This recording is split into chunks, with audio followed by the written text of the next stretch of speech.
Okay, everybody, this is the Sunday, the 17th of March 2019. It is this Enslavement Watch report for today, with news from today, the last few days. And so the first thing is, happy St. Patrick's Day to all the Irish out there, all the non-Irish too. And so let's start with these. There's a lot of stuff going on in the world, a lot of Orwellian stuff, and let's start with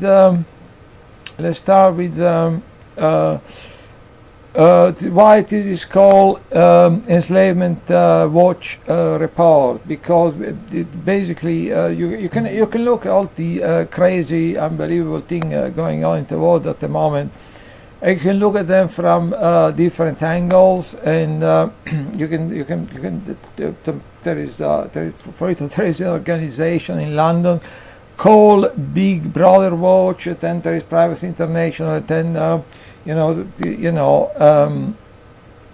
you may say like, we want to have a deep state watch, but at the end of the day, what is really happening, is a reality of enslavement. So I think the real angle to look at what is going on with target individuals and with a lot of other people who are not actually targeted, community, poor people, the homeless, the disabled, all over the world, basically is the reality of enslavement. So that's why this is called Enslavement Watch. So let's start with the main thing, as I'm a target individual. So let's start with the news and events from the targeted community, which is the target community is just it's not just what we are getting in the targeted community. We are talking about if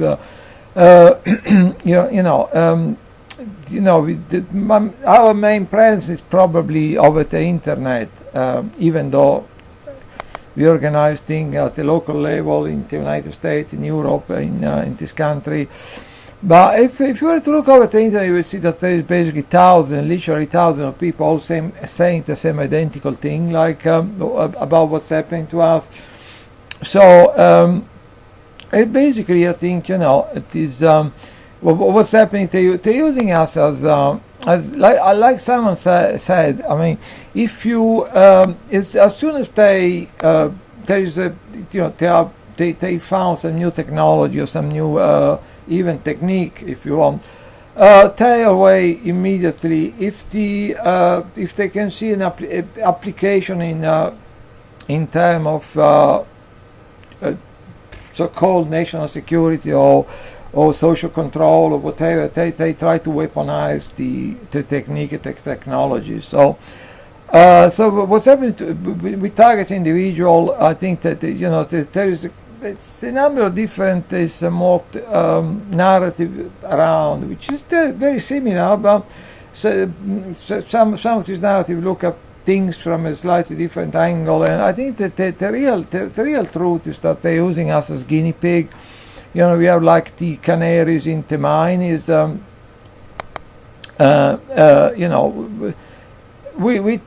view of trying to all this technique and technology they're testing on us to eventually, I'm not going to say it's going to happen, the massive rollout of this technique and technology. They may never come to fruition because there's so much thing going on at the moment. It's like, in a way, it's a bit of you can describe it like some kind of fight between good and evil, and evil, good meaning the forces which fight for freedom and freedom of information and freedom of speech, and evil may identify evil as the terror financial banking cartel, which is trying to basically enslave humanity, if you wish. It's not a conspiracy theory. People may like to think that it's a conspiracy theory. There is so much evidence out there. I mean, are facts showing that there is a banking banking cabal or a banking cartel trying to influence in regime change, influence control, increase their power, their control over everything happening in the world. And so, I mean, so we are like guinea pigs, and it's not to say that what is testing on us is going to be rolled out on everybody in the future. It may never happen. Let's hope it is not going to happen. Let's hope this kind of activity gets exposed, and all which exposing this activity is also protecting is also going to protect the rest of humanity that being one day is subjected to this kind of abuse.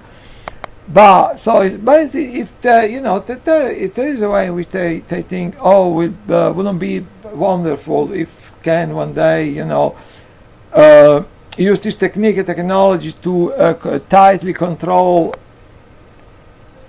everything happening in the world and the rest of humanity. So let's hope it's never going to come to fruition. But we, the target individuals, we are the guinea pig, the third testing, all this stuff. So so basically, let's talk about a few events, news, TI news, TI events. First thing is less London stalking. Obviously, as you possibly know already, things are very quiet on this front at the moment. It's very difficult to get people involved. So there is there is a lot going on around Parliament at the moment. Last week I was there on two different days. There was very much, you may describe it if you want, as some sort of carnival atmosphere in a way around Parliament, because on both days I was there, there was different protests all over the place, different group of people. Obviously, as you know, there was the main anti-Brexit people, which are possibly the more numerous one, the more. And then there was also pro-Brexit protest and people. And then there was other people protesting about other things. So we have a bit of a carnival atmosphere around Parliament at the moment. I was there on 2 different days. Last week actually, I was actually on the last day. I was there, which was Thursday, which is the last day, because the Parliament arrives on Thursday, so it's not a lot of point going there on Friday, because it's all very quiet, because the Parliament arrives on Thursday, they come back on Monday. So I was there on Thursday. I actually managed to get the all the time I was there, I was trying to run a kind of the body cam live stream, and then then for some reason, so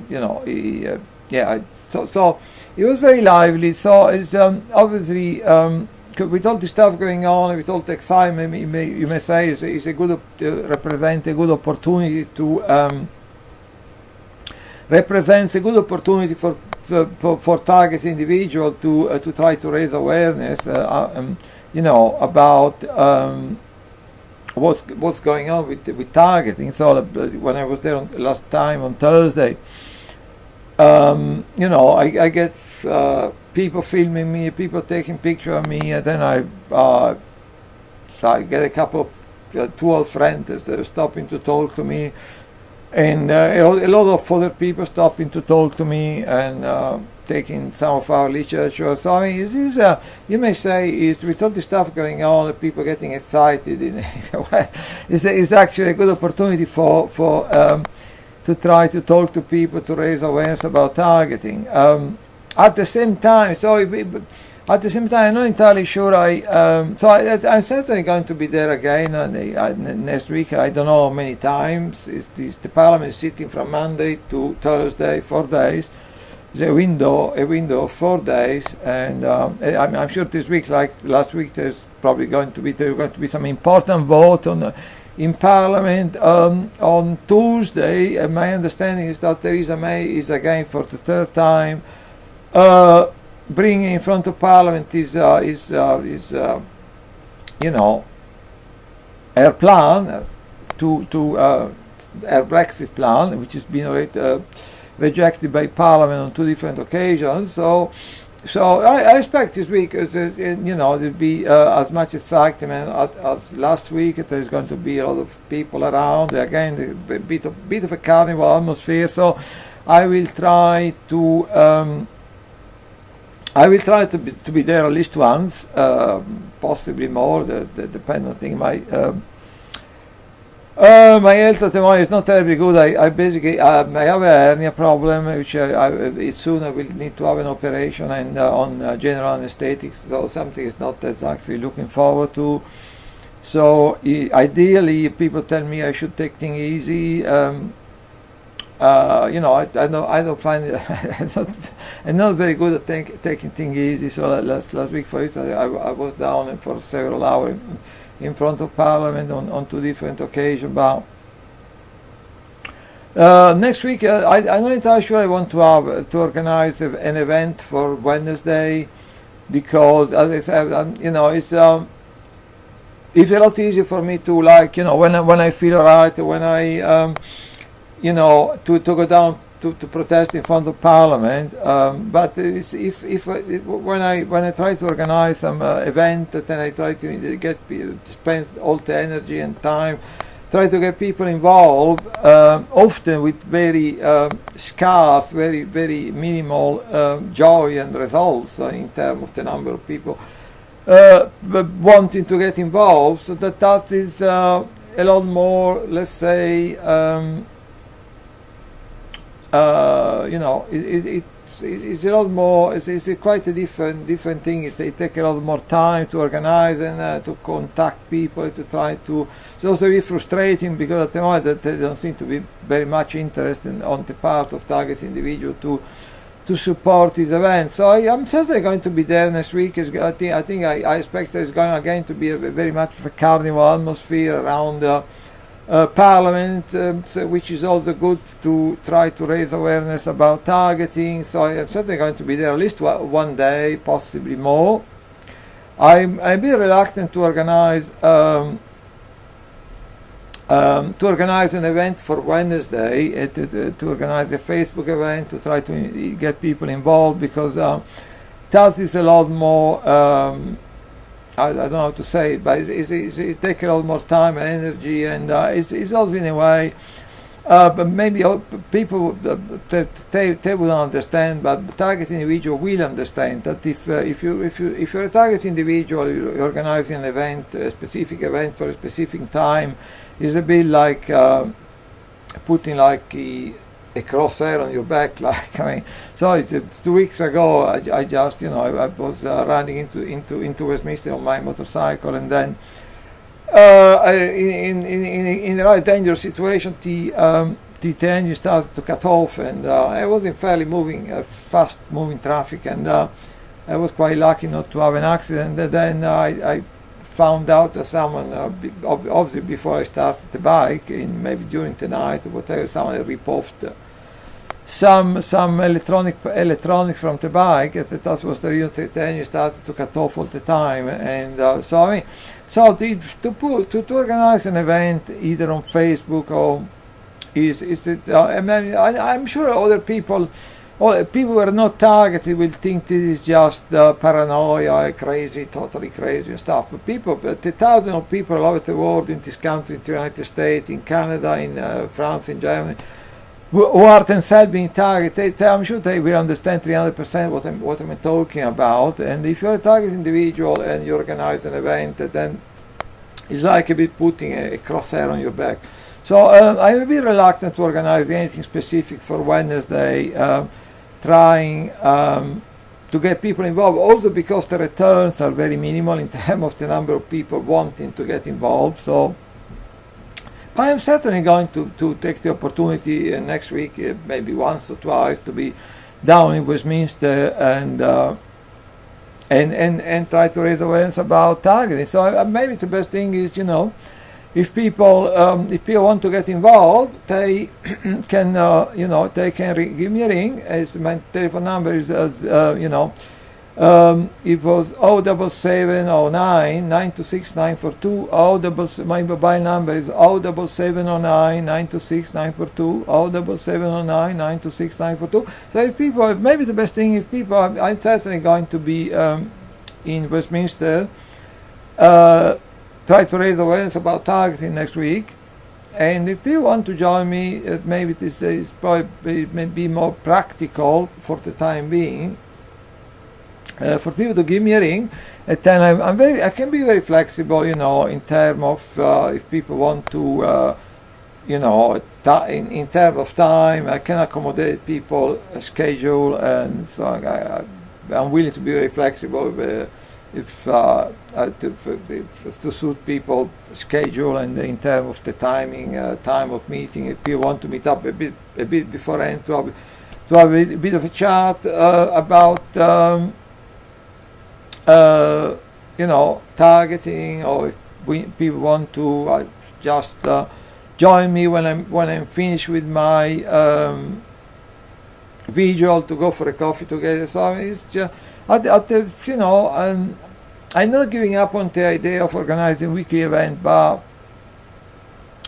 because I'm dealing with this hernia problem, and it's slightly easier for me if, save a lot of time and energy. If people are interested in joining me, just give me a ring. That's is probably the best way. So also I'm trying to organize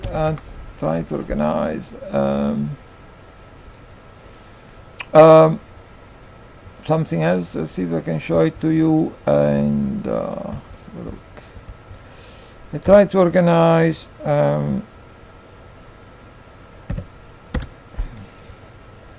see if I can show it. Try to organize this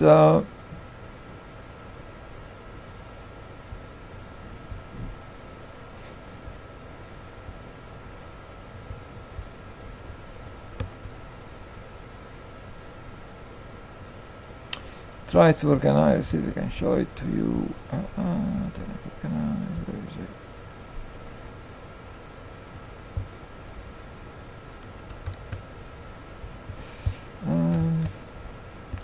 No, not working.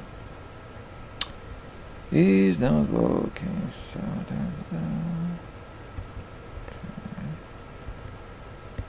okay. Oops.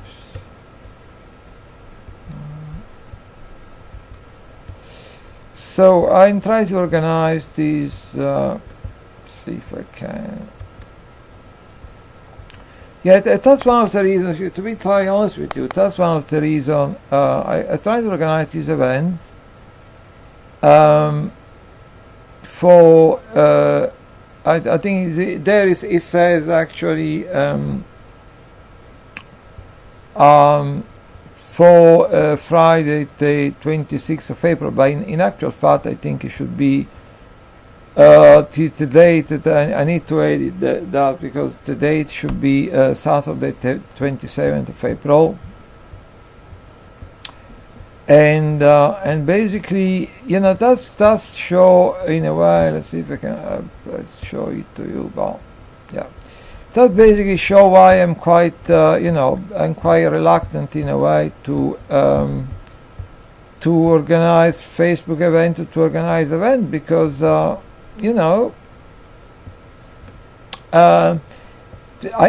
basically the way the whole thing started with these. The way the whole thing started with this is a couple of months ago I learned that targeted individuals in the US, they were planning to organize a springtime gathering at the Capitol in Sacramento. So I thought, why don't well, it seemed a good idea to organize something in London on the same day, which now I believe I mistakenly thought it was the 26th of April. Now I realize it was actually Saturday, 27th of April mainly. So I need to edit the event actually, but so I thought, why don't on the same day try not to have something in London in front of BBC Broadcasting House, to do something to at the same time together, which in a way can raise can help spread the word, raise awareness. So I immediately organized this event, which has been up and running for quite some time. But I'll show you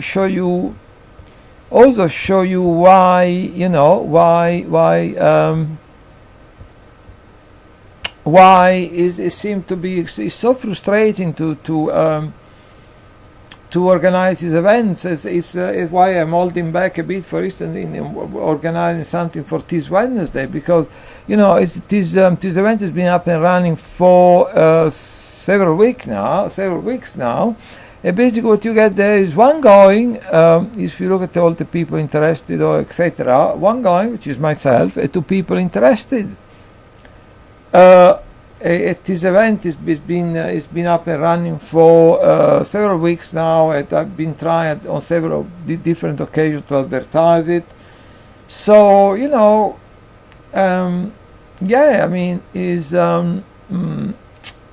is a bit frustrating. So anyway, that's in terms of TI news, TI's event. That is the main thing thinking about at the moment. Will be nice to get a bit of support from TIs in this country for this event. So what else is going on there? What else? So I heard that the news that the Todd Giffen is at the moment is in prison.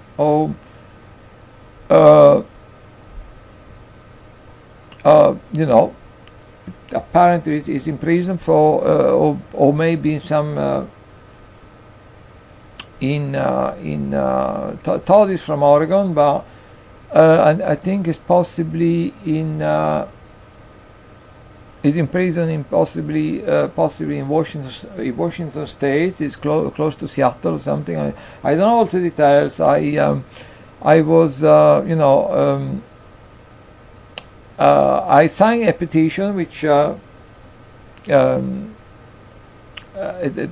the time I signed was one of the first to sign the petition. At the time there was only 44 signatures. Now I believe there is close to 200 for in support of Todd, and so I would advise everyone to. I don't know if I can find the some information about the petition. Let's have a look. I would advise everyone to see if I can find the information.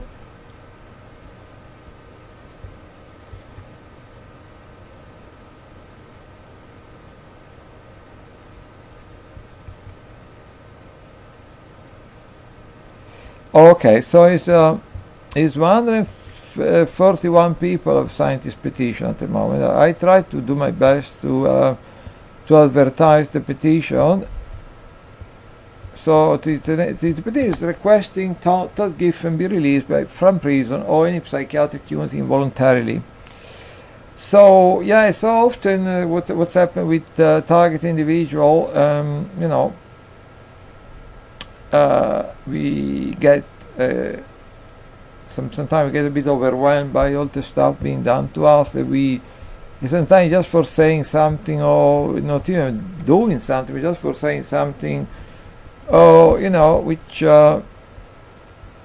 people may object to, we end up locked up. So that's very common with target individuals. So this apparently has 162 signatures, this petition, and the Todd Giffen has been doing it's been quite in the past. I think my understanding is that he's been deprived of his freedom since the 2nd of November last year, and see if I can find any more information on this page, maybe underneath or something.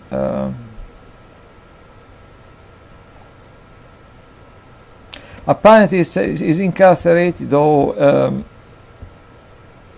somewhere near Seattle, I understand, even though he's from Oregon. So he was arrested I think at the beginning of November. He's been detained of FDB SeaTac, Seattle, Washington State. We believe he's falsely accused of stalking and making some kind of defamatory statement, possibly towards some people in a position of authority or some, So he's Todd is not a stalker or a threat to anyone. In fact, he is the one being stalked, targeted for years, after filing a medical malpractice case versus Oregon State Hospital. For years, Todd has been illegally monitored, spied on, with no charges of any crime, no warrant, invading his privacy by police, hired citizens, federal employees of a covert surveillance program that exists across the country and in many other countries. They listen to his communication, internet use, slander him, including theft, vandalism, discrimination, and other crimes. He has helped other victims with similar crimes and human rights violations. He has given interviews, internet radio talk shows, was on TV News 9, helping other citizens versus Oregon State Hospital. He has his own website, YouTube channel, has written articles, is a human rights advocate. He lived in Washington, D.C. for 2 years, meeting congressional officials, speaking with them, and trying to get change to laws and create new laws for victims of human rights violations in the U.S. and worldwide. He has a medical malpractice lawsuit versus Oregon State Hospital pending for many years, which led to his unlawful targeting. He is seen as a whistleblower by the hospital government. He has a brain injury shown on MRI test from electromagnetic frequencies attack. Several doctors have confirmed his brain injuries. Dr. Seth Faber, which is a medical professional which is been supporting the claim of targeting individual, is Dr. Faber is an expert witness for his medical case. He has 30 years of experience in psychology.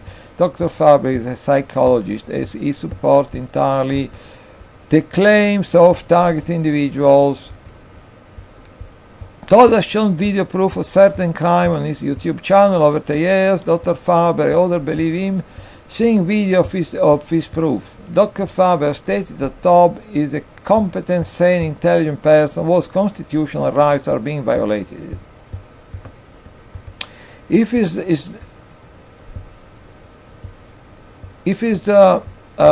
being incarcerated as a whistleblower, he should have whistleblower rights protection as well, etc., etc., etc. So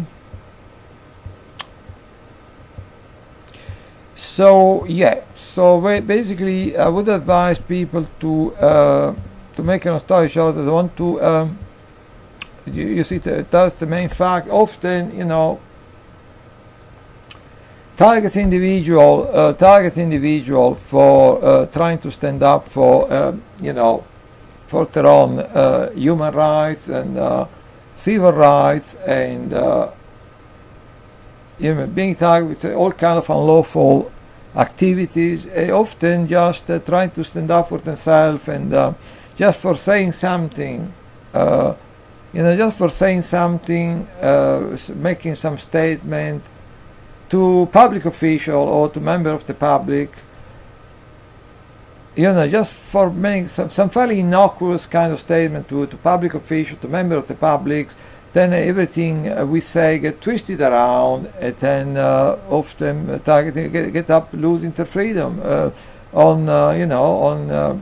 based on like twisting around everything we say, and so people get, maybe in this country we call it being section under the mental health act, which has been happening to many, to target individual in this country, not for doing anything wrong, just sometimes people write to their own member of parliament to just describe in a very rational way what is being done to them. And the next thing they know, they get a knock on the door a few days later, and they get a couple of doctors trying to make up that they're mentally ill. So that's what's happening. I presume something similar has been happening to Todd. So I would advise anyone, particularly a fellow target individual, to sign this petition, which has been signed by 162 people to date. I was one of the first to sign it. And I rather, you can do a Google search using the name of the petition, which is requesting Todd Giffen be released from prison or any psychiatric unit. That's about Todd Giffen. So then there is something else going on, and see if something else going on, which people may want to find out about, and that being the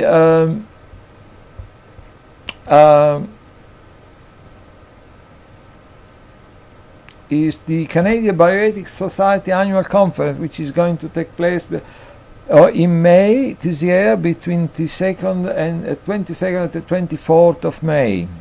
And I'm sure people will remember that when there was the when in the United States Barack Obama did institute his bioethic commission, which then was going to then hold session in different location. I think it was possibly mostly in the northeast of the United States. Then at the end of every group of sessions, there was a open session open to members of the public to voice their concern. And when we have the video showing that when in this open session, most of the people taking part and complaining about being used as guinea pigs to test all this kind of different technology, including being targeted with the direct energy microwave weapon inter residences. That there was almost exclusively member of our community that a large number of members of our community, as far as I'm aware, exclusively member of our targeting community. They were attending this open session and complaining about being used as guinea pig to test all these direct energy microwave technologies, and often it was like a cry for help. So basically, apparently, now there is this annual conference of the Canadian Bioethics Society Annual Conference, and there is a plan in the United States and mainly, I suppose, in Canada because of logistics, for target individual to I need probably to drink a bit of something because my voice is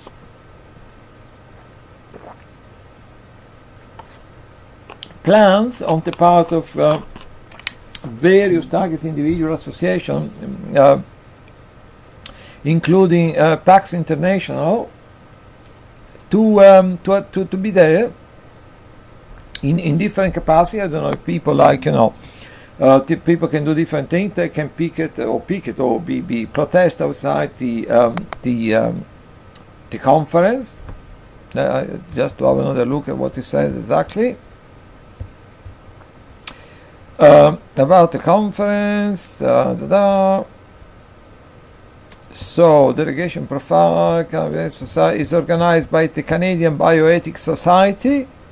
This is apparently 30th annual conference, 2019. And as I was saying,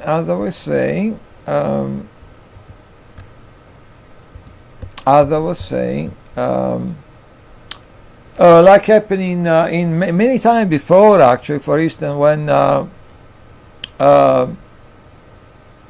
in the past, when in Germany, when in the city of Ettingen, they were having a conference about every 2 years there was this conference about non-lethal weapons, so-called non-lethal weapons, which mainly refers, I suppose, mainly to direct energy microwave weapons most of the time.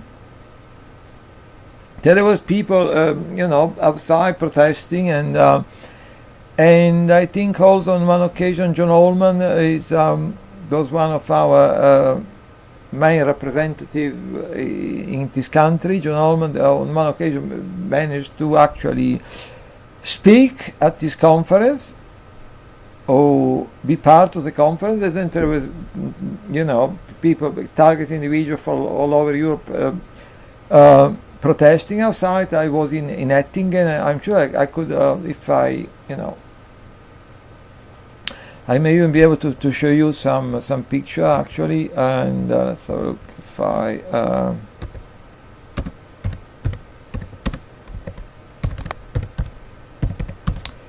may even be able to find some picture there. I don't know. So I'm sure there was. I'm pretty sure there was a picture of this.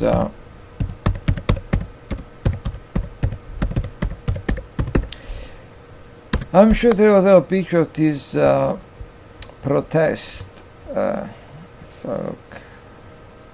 But yeah, I seem to be unable to find.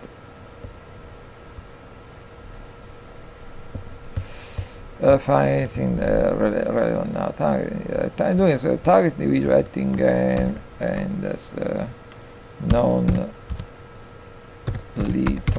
weapons conference. Let's see if we can find anything. Nope. Yeah, I remember watching. I never managed to make it there, unfortunately, but I remember watching many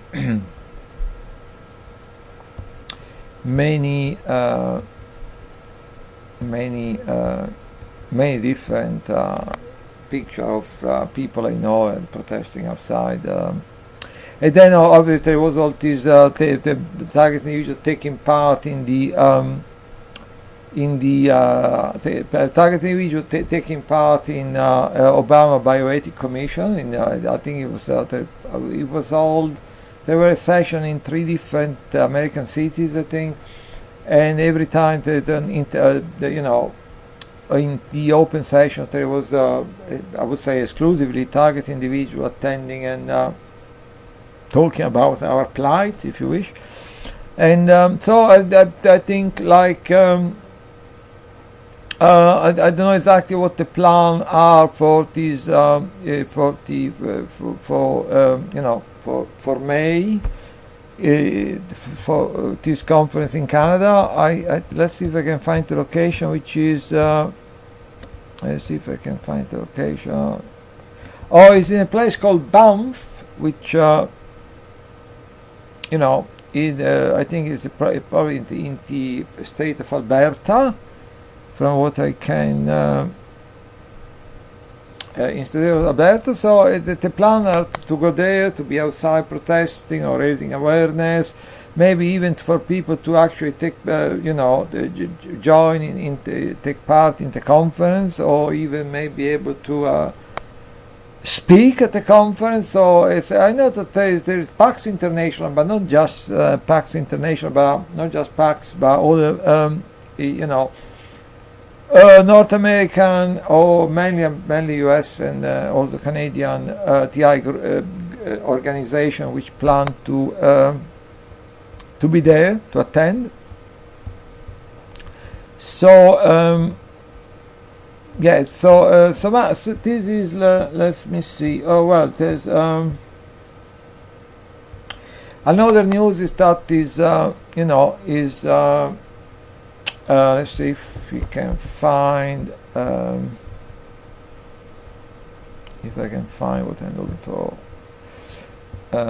Yes, I can find.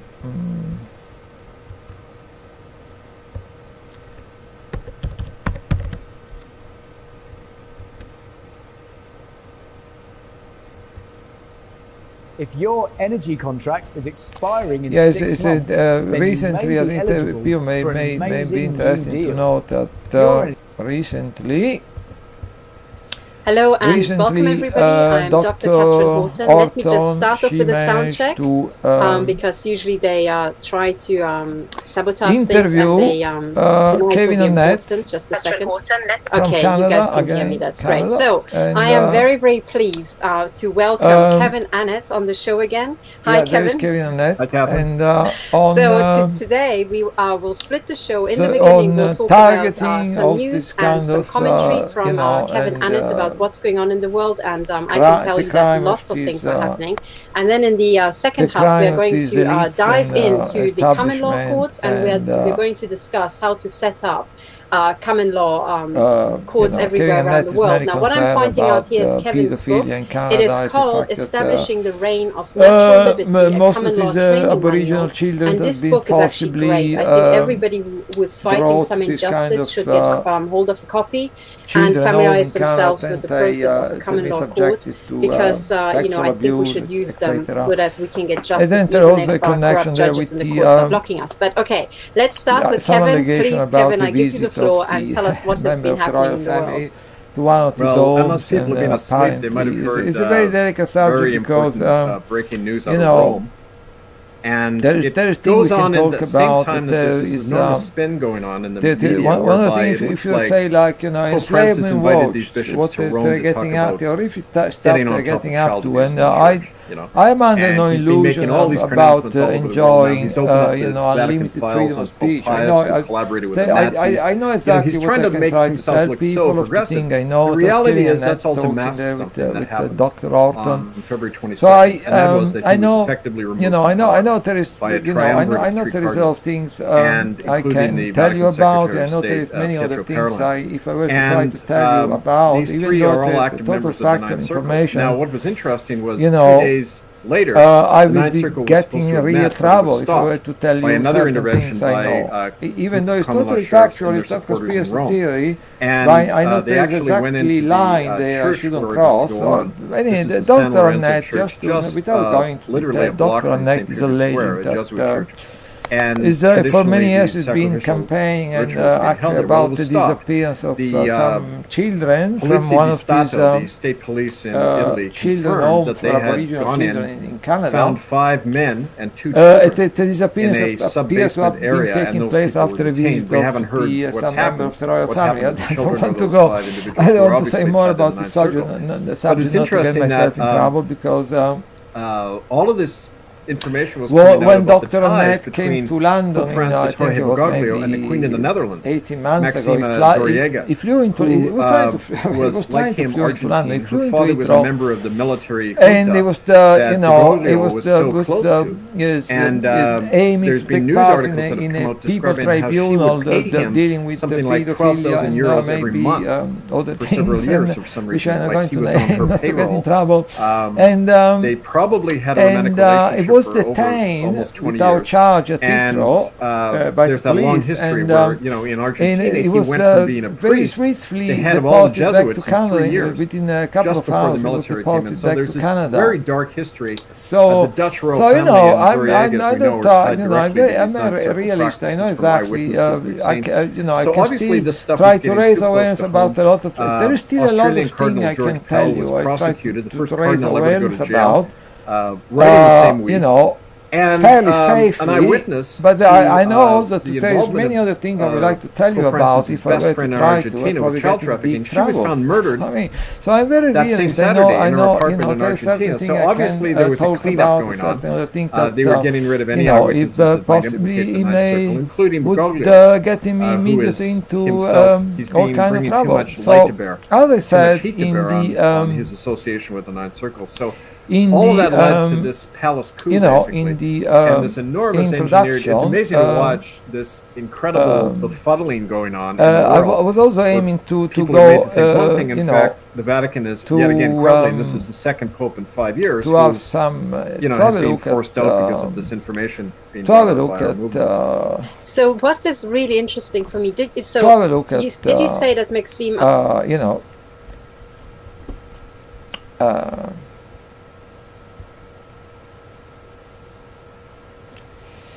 Oh yeah. So to have a look at the electronic harassment. See if I can bring up some information.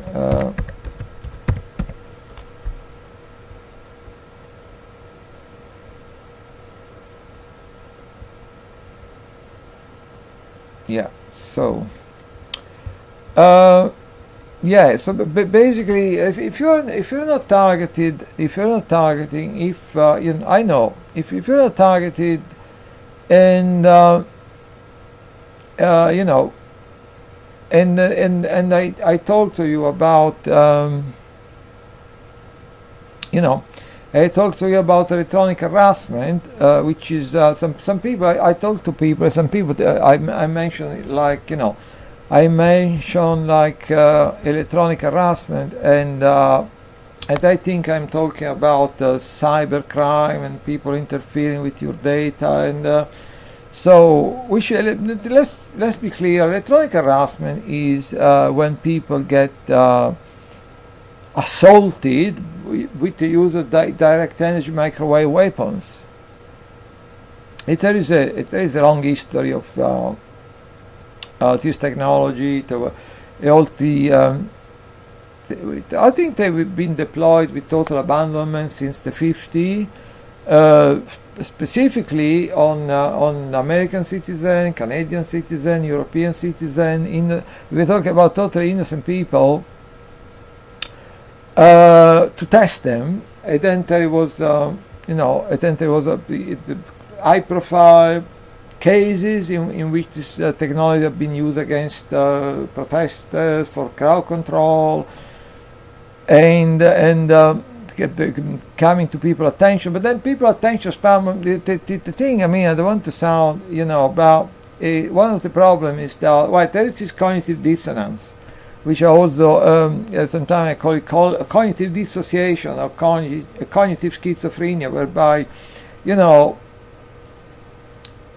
people believe a certain thing when they are in their working environment, and then when they are their family, they believe different things. So if you talk about what people believe to be true, it's a bit of a minefield, because most of the time with all the lies and misinformation, disinformation people getting from the cradle to the grave from mainstream media. So it's not so much what people believe, or we need to make people believe that these things are going on, but you're not dealing so much with people beliefs. You're dealing with this cognitive dissonance, which I would like to call cognitive schizophrenia, whereby people, there's like a chameleon kind of thing, like people when they're at the workplace, they believe certain things because they're helping them to hold on to their job, but then with their family, they believe different things, and when they're with their friends, they come up with a different set of beliefs. So so that's the situation, basically. So, but I'm sure that if you're not being targeted, or if you did not have any direct experience of this kind of activities, you're probably inclined to think that we are crazy, we are paranoid, schizophrenic, we are suffering from unprecise mental condition or something. So that's the way it is. If you're a target individual, you immediately know what I'm talking about because it's happening to you. It's been happening to me for years. So, I mean, if you're not targeted, I know your reaction is you think this stuff is crazy. But let's step a bit back. And you know, the other thing, like, you know, I'm making these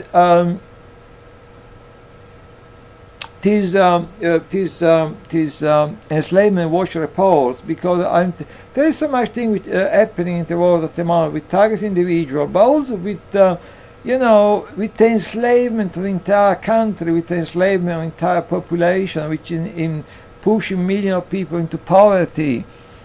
I think we need, what I'm trying to do is sound very ambitious. Maybe I get 3 people on the dock watching it, I don't know, but we need a common narrative, and everything I'm going to tell you, even though I'm aware that like when I talk about electronic harassment, people think, oh, you must be crazy.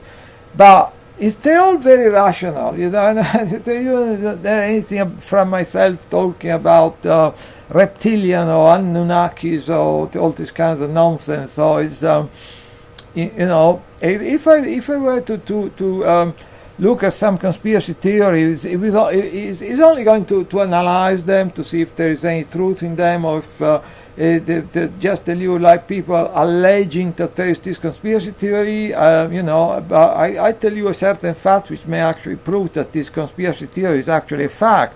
But so they always try to stay, you know, absolutely on the, you know, to adhere to complete rationality. So if you talk about electronic harassment, let's step back and. What was happening during at the end of World War II, when, particularly in the US, they were trying to develop the military radar system, right? Which then was developed, and then it was started to be used in Hungary towards the very final part of World War II, basically.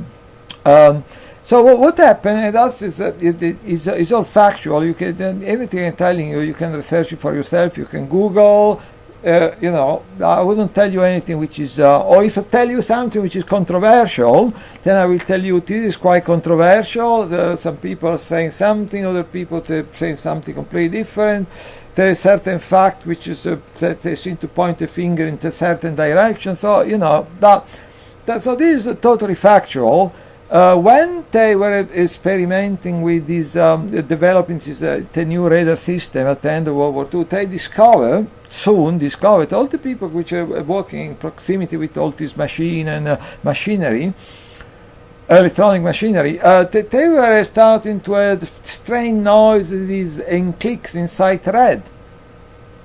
So they start researching this, looking into this phenomenon, and then they discovered that was caused by the microwave devices, the microwave radiation, which were being you know, used in developing the new radar military system. So and then it was called. And then there are certain people that you know, they really look into this thing. And then it was called this phenomenon was called the Frey effect, by the name of the leading scientist. Looking at it, that is discovered this correlation between the emission of electromagnetic radiation and people hearing strange noise and clicks inside thread. And my contention, and many other people contention, is that once they discover, you know, like Kevin Barrett said at our 2015 covert harassment conference in Berlin, he said if they get any wind of any new technology which can be in any way used for you know, military purposes or for social controlling the masses, they will immediately try to weaponize it. Right? That's what Kevin Barrett, which was at our conference in Berlin, in 2015 said, as soon as they get wind of any new technology, and if they can be used either for military purposes or for social control, they immediately will try to appropriate the technology and try to weaponize it. Also, we have the evidence. We have the evidence that in the US Patent Office, they have a department which looking all the new application for patents and new inventions.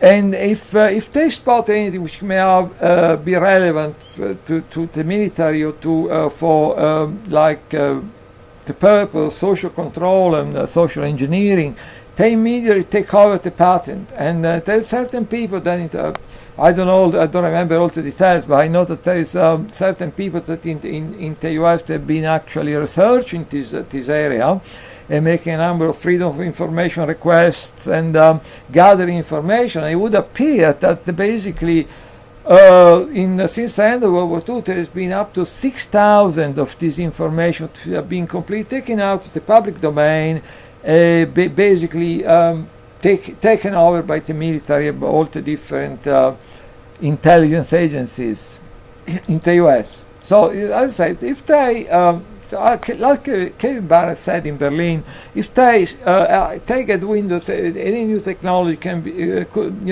can possibly be used either on a military field or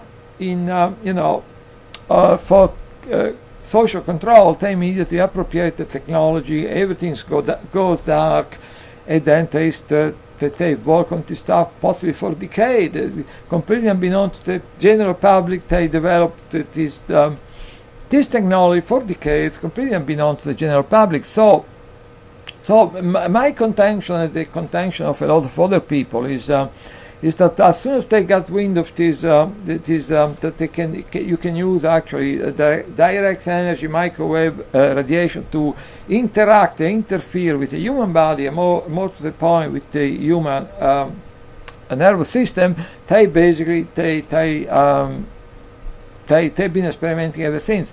So the thing, if you want to develop a new technology, because people often don't consider this aspect of developing a new technology. You need to test it, right? And because otherwise you won't be able to fine-tune, develop a new technology. The way they've been testing these new technologies using direct energy microwave weapon to interact with mainly the human nervous system is bombarding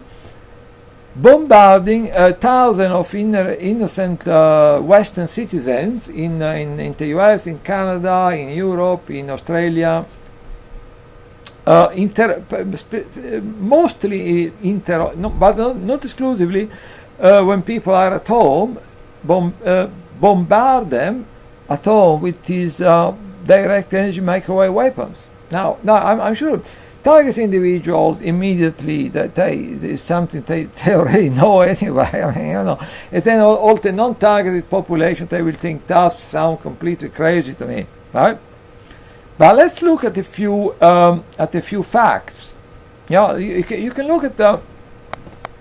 You say, oh, that sounds completely crazy to me. Let's look at these few facts. Let's look at what happened to the Greenham Common women were protesting. They were outside these women in the 70s and the 80s. They were outside the U.S. Greenham Common military base in this country, where there is, which is a base which is when there is, is home to a number of nuclear weapons, and these women, they were outside.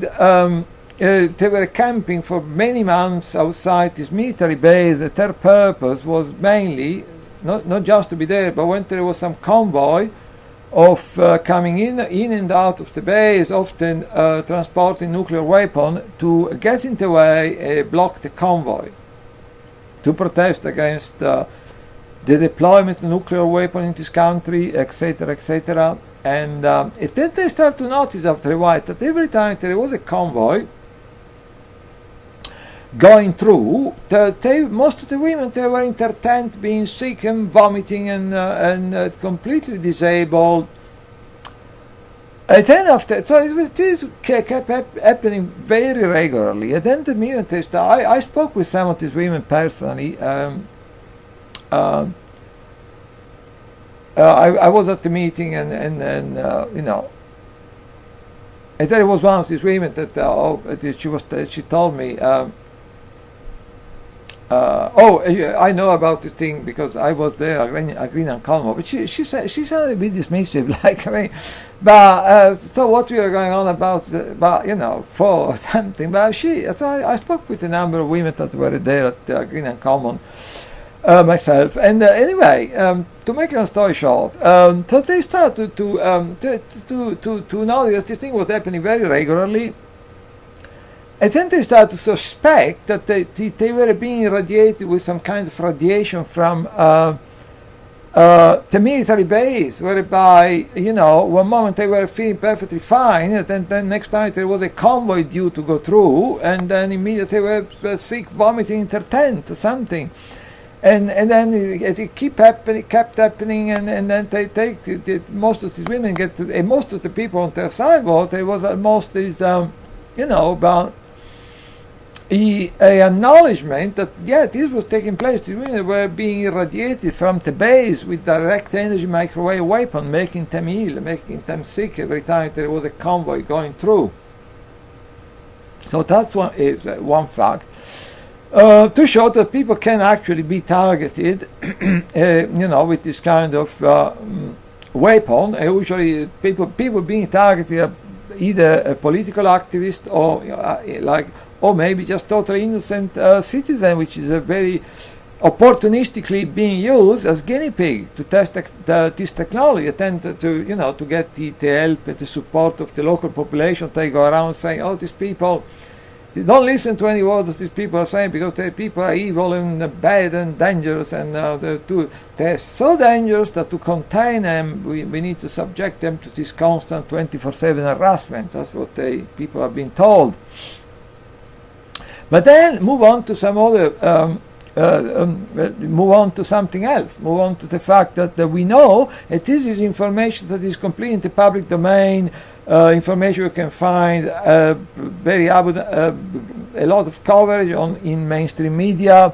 It's not something coming from the Conspiracy Weekly. We know that they've been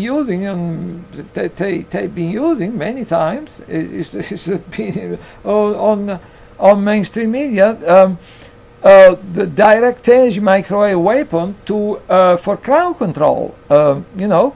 So for the first time, I think I asked some information. I think it was happening in 1999 in Seattle there was a the World Trade Organization summit, and because at the time there was a big anti-globalization movement. I mean, you know, the anti-globalization movement, you know, sometimes peaked and then things get quiet for a little while, and is resumes, and so at the time it was really a strong anti-globalization concern amongst the general public. So they were worried about crowd control, and then so they decided to deploy this new.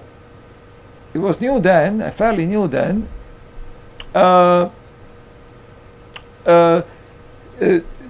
Microwave devices for crowd control. So there was. In particular, they use sonic guns. Like sonic guns, I'm telling you, sonic guns. When I tell you about sonic guns, you mean, oh, conspiracy theory, crazy stuff, reptilian. No, the sonic guns is something which has been covered many times by mainstream media. Their existence, their deployment. So if you want to go and Google it, you will find out that sonic guns are very real, and sonic guns were deployed in Seattle in 1999 for crowd control. And sonic guns, what they do, basically, think of a like a medium-sized van with on top what look a bit like a large satellite dish, and if they hit you, people start to hear this horrible screeching sound inside the head. It's just inside the head, because if you're like out of range of these diabolical weapons, you're probably totally unaffected. But if you're being hit by this radiation, you start hearing this horrible screeching sound inside your head. It's totally disabling. People were falling to the ground, were trying to run away. Crowd control. It was deployed in Seattle for 1999 for the first time. Also, it's not just a screeching sound, because I've been talking to people. They said, oh, it also is affecting your lungs, you are affecting your ability to breathe, so you feel you're kind of suffocating, and etc., etc. And that is an example how direct energy microwave weapon can be used to attack people, or to interfere with people, or to interact with people, body, nervous system, etc. Then there is another one which is very similar in many ways. It's called again, this one is nothing to do with conspiracy theories. It's the deployment existence of this this ADS, active denial system. It's been so it's certainly not coming from the Conspiracy Weekly. Do your homework, Google it, find out. Active denial system is very similar. Again, medium-sized one, large satellite dish. At this time, if it it up the temperature of your epidermis to 90 degrees. So you feel like you are on fire. You feel like burning. So the same thing like happened in Seattle. It's been used a number of times. People. Like people, falling to the ground, running away, etc. They say so. It doesn't have lasting effect, because it's only hitting the more superficial layer of your epidermis. So I leave it to your judgment if maybe I'm harmful or not. But in the long term, but so sonic gun, active denial system. You can see that the direct energy microwave weapon or devices can be used to to interfere with people, to attack people, to interfere with people. Then we have I don't know if I can find some information about, but even before all this was happening, I don't know if I can try to find some information for you about the famous woodpecker signal.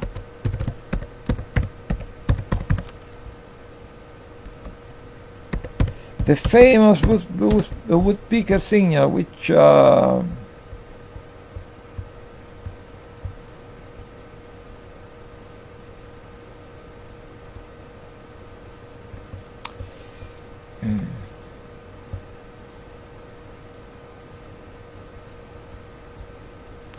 so there you go. Those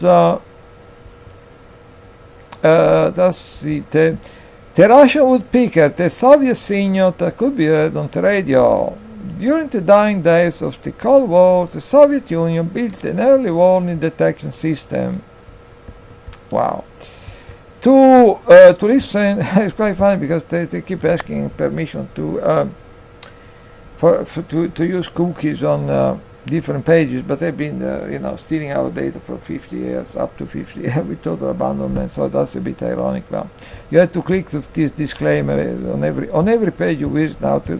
Like you have to click this. Oh yeah, accept cookies and etc. etc. But anyway, which is a bit ironic considering what they're doing with our data anyway. But during the dying day of the Cold War, the Soviet Union built an early warning detection system to listen out for NATO and US ballistic missiles. So powerful was the device that it would interfere with radio receivers and become known as the Russian woodpecker. So now there is a slightly different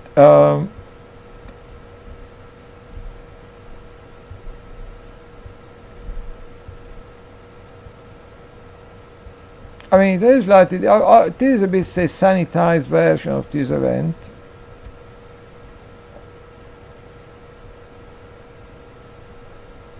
You say the array of area was truly enormous. blah blah blah. But you know, so yeah, that's this the you know there's a bit sanitized version of this event.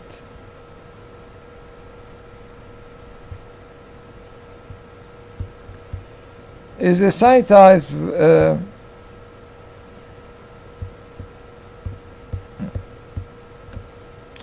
Yeah, there is a slightly sanitized version of this. There is also another version of this, the Russian Soviet, you know, signal, woodpecker signal, which is, you know, well, you know, that is maybe a conspiracy theory. I don't know. That people were also thinking that maybe that was a, you know, which is, I mean, like, you know, the purpose was also to interfere with people living in the U.S. on the West Coast. So I mean, that's. And it may not. Maybe it was just, you know, something exclusively relating to the Cold War, to the. To early detection of you know, identification of any possible nuclear attack or something. So that's entirely possible. So I mean, I would necessarily, you know, go with the theory that was it was done to also to interfere with the population living on the west coast of the United States. That was that may have been just a simply radar detection system, so we don't know. But it's quite certain try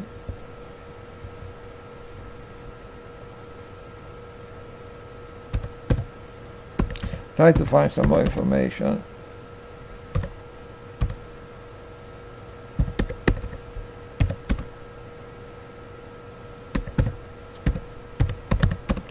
Some information for you.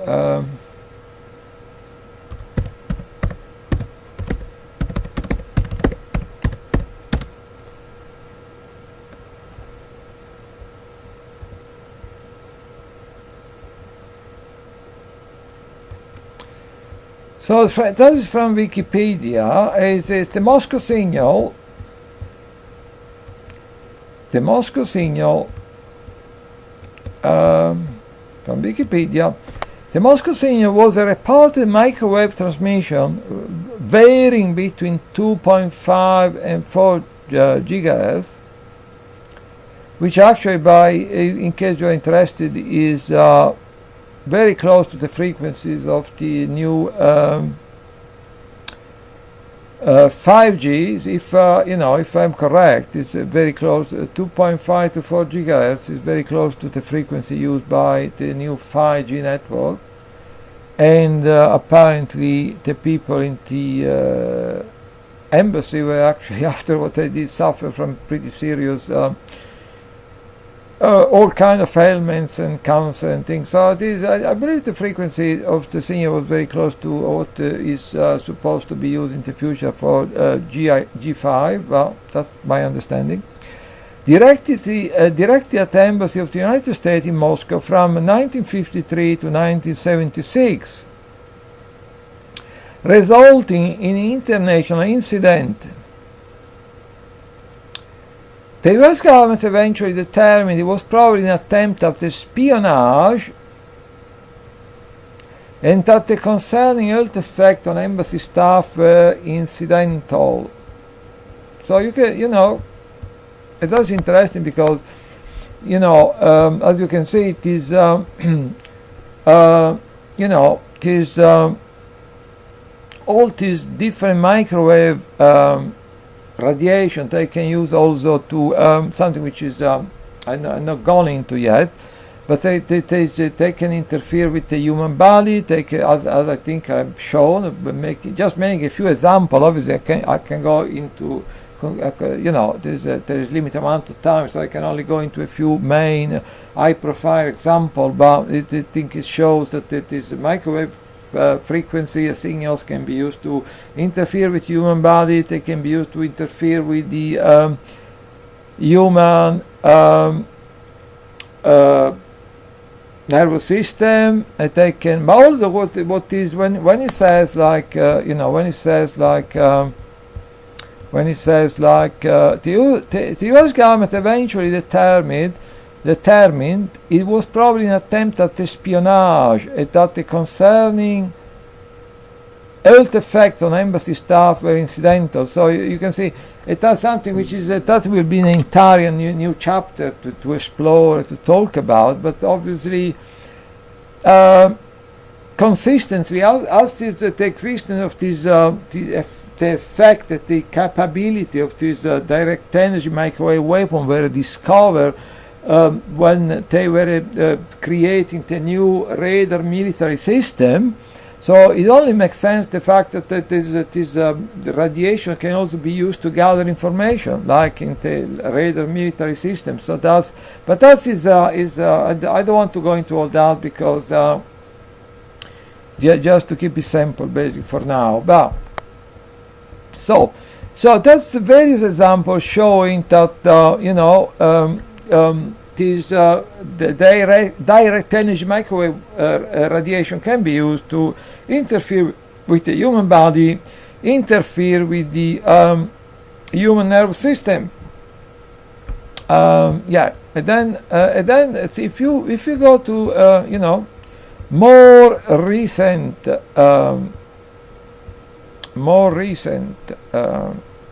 examples. If you can go to more recent examples, I hope my browser is still responsive.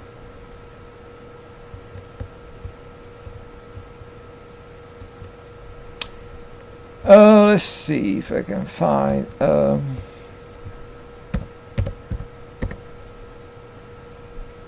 Okay, so I do the search for Cuba. We getting a number of articles I would like to talk to you about. First article is Congress presses for exact timeline of Cuba health attack incident. So there is a various microwave weapon, a prime suspect in ills of U.S. embassy staff. So, oh God, it's gone now. Oops. Cuba say U.S. moving. No. Doctor who first saw U.S. diplomats hurt in Cuba say they blaming basically a microwave weapon. A strange case of American diplomats in Cuba being attacked with microwave weapon. Microwave weapon suspected in U.S. embassy elements. We're talking about a recent one, not the one in Moscow many years ago. And evacuated after health attack in Cuba and China, diplomats. So let's go with this one. So again, to show that, and then if you must consider, if you still think like, if you are talking about electronic harassment, if you think about talking about electronic harassment is just crazy. You need also to consider that you heard about high-profile situation like the attack of the U.S. embassy in Moscow at the time of the old Soviet Union. They all would pick a senior, which actually, no matter what the intention was on the part of the Soviets, it seemed to actually to affect the health of the people in certain area of the west coast of the United States. Then you have crowd control devices or weapons, if like sonic guns and active denial system, ADS devices. But you must consider that you see all these high profile. You heard about all these. You heard about all these high profile. You heard about all this high profile stuff, but you need to consider that this stuff need to be as we're talking about how these devices could interfere with the human body, with the human nervous systems, we heard about this, this high-profile situation, like the women agreeing on common, and now it's like universally accepted that this was actually taking place, not just from the women who were there at the time, but also from many people in political activism, in alternative media, even in mainstream media. So, and then you have active denial system, you have sonic guns. So you have all this, but this stuff that was like springing up as a mushroom on a rainy day. They need to come from somewhere. So I mean, it's not that hey presto, now we have a new technology. To develop this new technology, they need to test them, right? To test them on people. Who are they going to test them on? Innocent civilians. Like they did many experiments with syphilis and with all kinds of things, and radiation, nuclear radiation on innocent civilians. I mean, we have the story. I mean, in this country, for many years they were spraying all kinds of stuff around the country. That came out from an article in The Guardian, which is not a publication I greatly respect at the moment, but it was an article. It was not a conspiracy week. There was an article in The Guardian some time ago saying that for many years in this country, the people of Portland Down, they were spraying all kinds of stuff in all kinds of situations, bacteria, viruses, heavy metals in different parts of the country, and the underground system in London to test the effect on people. So I mean, testing on innocent civilians, it's something they do. And would they be, so you heard about this, like these active denial system, sonic gun, the woman agreeing on common, the incident at the US Embassy in Moscow.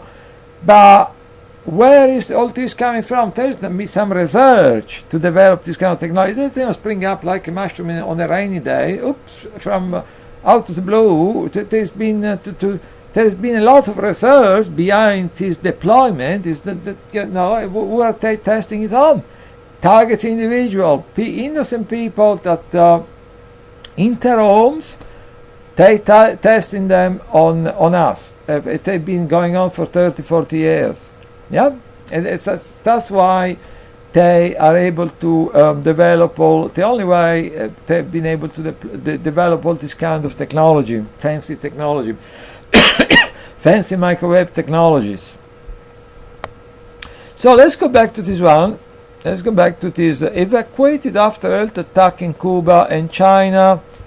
That's quite interesting, because this is not interesting enough. This is not from the Conspiracy Weekly. This is from NBCN News and NBC News. Yeah, it's evacuated after health attacks in Cuba and China. Diplomats face new ordeal in the US. So what are they talking about? Well, some diplomats and their doctor tell NBC they are concerned that the US want to downplay what happened in China and Cuba. Some suspect harassment has continued inside the US, and now we are coming across something which is pretty bizarre, which even I believe in the target individual community, people have been quite amazed at. Because for us target individuals, we are victimized with two things which at first sight would appear quite to be different thing, which doesn't have anything in common with each other. So on one, with two sides of the same coin. On one hand, we are being subjected to a constant real life campaign of harassment.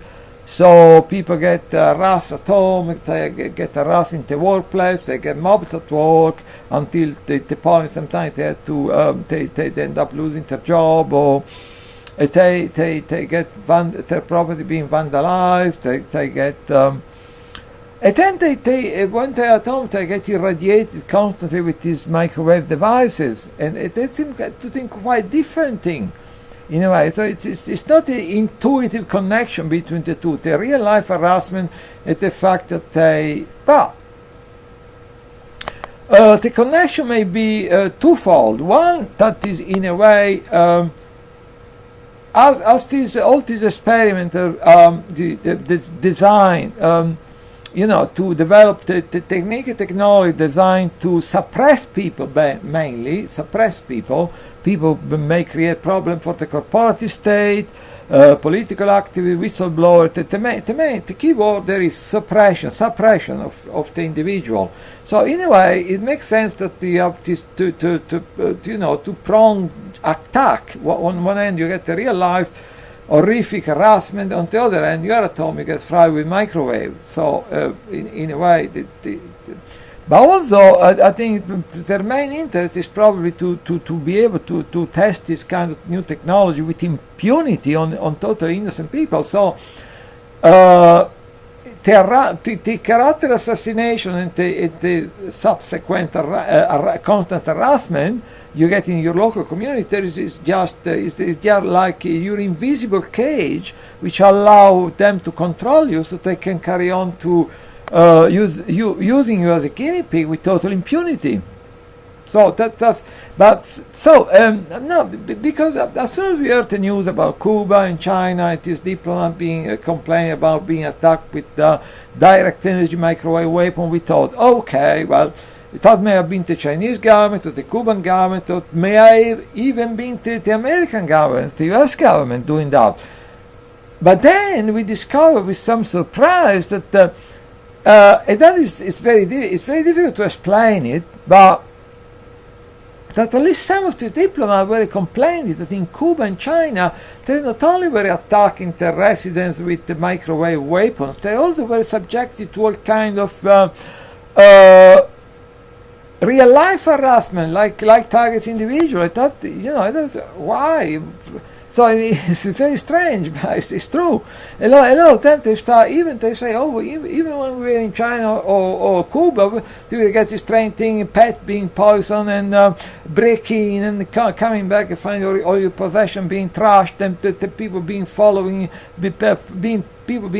around, and it was quite strange because maybe it's difficult to get your head around it. Why?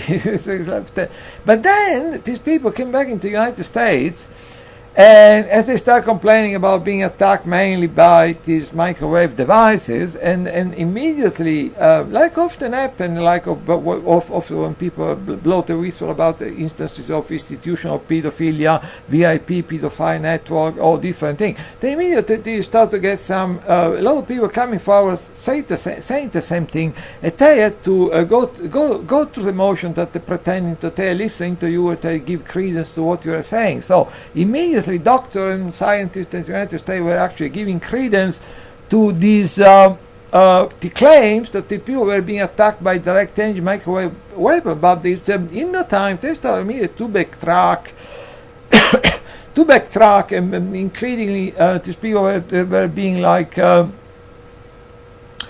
find a lot of obstruction in the way of making their claim or complaint public. So the doctors start to backtrack. Actually, we are not entirely sure what caused these symptoms.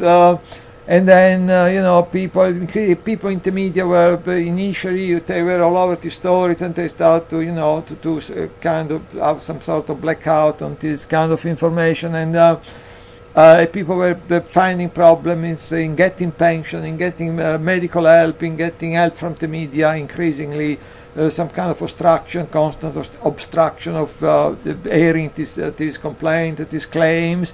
And then finally it came to the point when these people, they start to experience themselves. It is all stuff which has even been in a lot of mainstream media. It's not the Conspiracy Weekly. They start to complain themselves that these they were getting organized stalking, organized harassment. So again, breaking in, their possession, property, their own being trashed and being being followed quite ostentatiously around, and their pet getting poisoned, all this kind of stuff. So it's a bit, even for a target individual, it's a bit difficult to know what to make of, particularly of the harassment side of this. Our side we experience every day, but I mean, it's difficult to get your head around what the meaning of this kind of activity. So but yeah, we became. But what may be most interesting for us target individuals is that shows how people, particularly in Rome, innocent people can get attacked with this. With this microwave weapon, which is in the intelligence community, in the insider, they all know this stuff is going on, that they're testing these technologies, they're developing them. On the other hand, if you are on the outside, if you're a target individual, you will hardly find anyone in the media, even in the alternative media, even in the activism community, prepared to give any credence to your claim about, people say, oh, maybe to be nice and polite, they even pretend that, well, you can see they think you're crazy, but it's big. It's big. It's a NATO-wide program of experimentation, because many target individuals, they have the experience of moving around, moving between different countries. Target individual in the US coming to Europe and vice versa. This thing follows people around. So we have this contradiction that many people, particularly insider people in the intelligence community, know exactly what is going on. Know that this thing, all this research and experiments are going on. But you wouldn't find anyone in the media, alternative media, mainstream media. But even in the world of activism, and anyone to give you credence to these our claims. That is again, I mean, it's very complicated a bit but to talk in general terms is part of this. What is called cognitive dissonance, and what I call cognitive dissociation and schizophrenia. I also I don't want to be saying disparaging, but we see that often damning information emerges about the activity of these criminals. And I don't talk about only about targeting or target individual, about the fact that all the horrific things they do: financial fraud, massive financial crime, pushing millions of people into abject poverty, which then causing even sometimes deliberately flooding certain area with drugs, and or certain ghetto in certain city with drugs, to try to push opium addiction in certain group of the population. So I mean, sometimes very damning information is emerging about the activity of this criminal, but then what you see also is emerging in mainstream media, and not in the Conspiracy Weekly, but what you see then is that in a matter of days or weeks, all this information has just disappeared down some kind of memory hole, and like sometimes you think that most people have the attention span of a goldfish, because you have sometimes some information that makes the hair stand up on the back of your neck, but is in a matter of days it completely disappears. Then you have all this thing that when something really damning come out, and you get some false flag attack or some other thing, without jumping to conclusion. I kind of remember. So he removed the damning information from the front pages, from the headlines, and then you get something else. So that is, I'm pretty sure it is going on. So anyway, when something really damning start to occupy the front page of the newspaper about all the stuff going on behind the scene, the activity of the deep state, all the horrific experiments, all the horrific machination, financial fraud, impoverishing millions, if not billions of people, then immediately something happens, something high profile, some false flag terrorism happen, and then It completely all this information can immediately push off the headline of the at the front page of the newspaper and magazine and digital media, and then in a matter of days go down to the memory hole and it disappear into completely. And sometimes you think people are really at the attention span of a goldfish, but I don't want to say anything too disparaging about ordinary people, but so there you go. And so I try to, there is so much information out there, and it's all factual information. So I mean, you can talk about electronic harassment and try to prove to people that it does exist, and you can at least fact information. You can go on for weeks, non-stop. That is a very short presentation, and I hope, and I'm pretty sure target individuals know it's actually, know already about all this stuff better than myself possibly, and all this is very familiar to them. But I hope that if there is any person watching this stream which is not a targeting person, I hope I put some doubt in their mind that when we talk about electronic harassment, it's not just because we are crazy or we're paranoid, schizophrenic or something. And so, what more to say about the subject, about the main? I don't want to go into details because I could go on for weeks, but it's a couple of things which basically,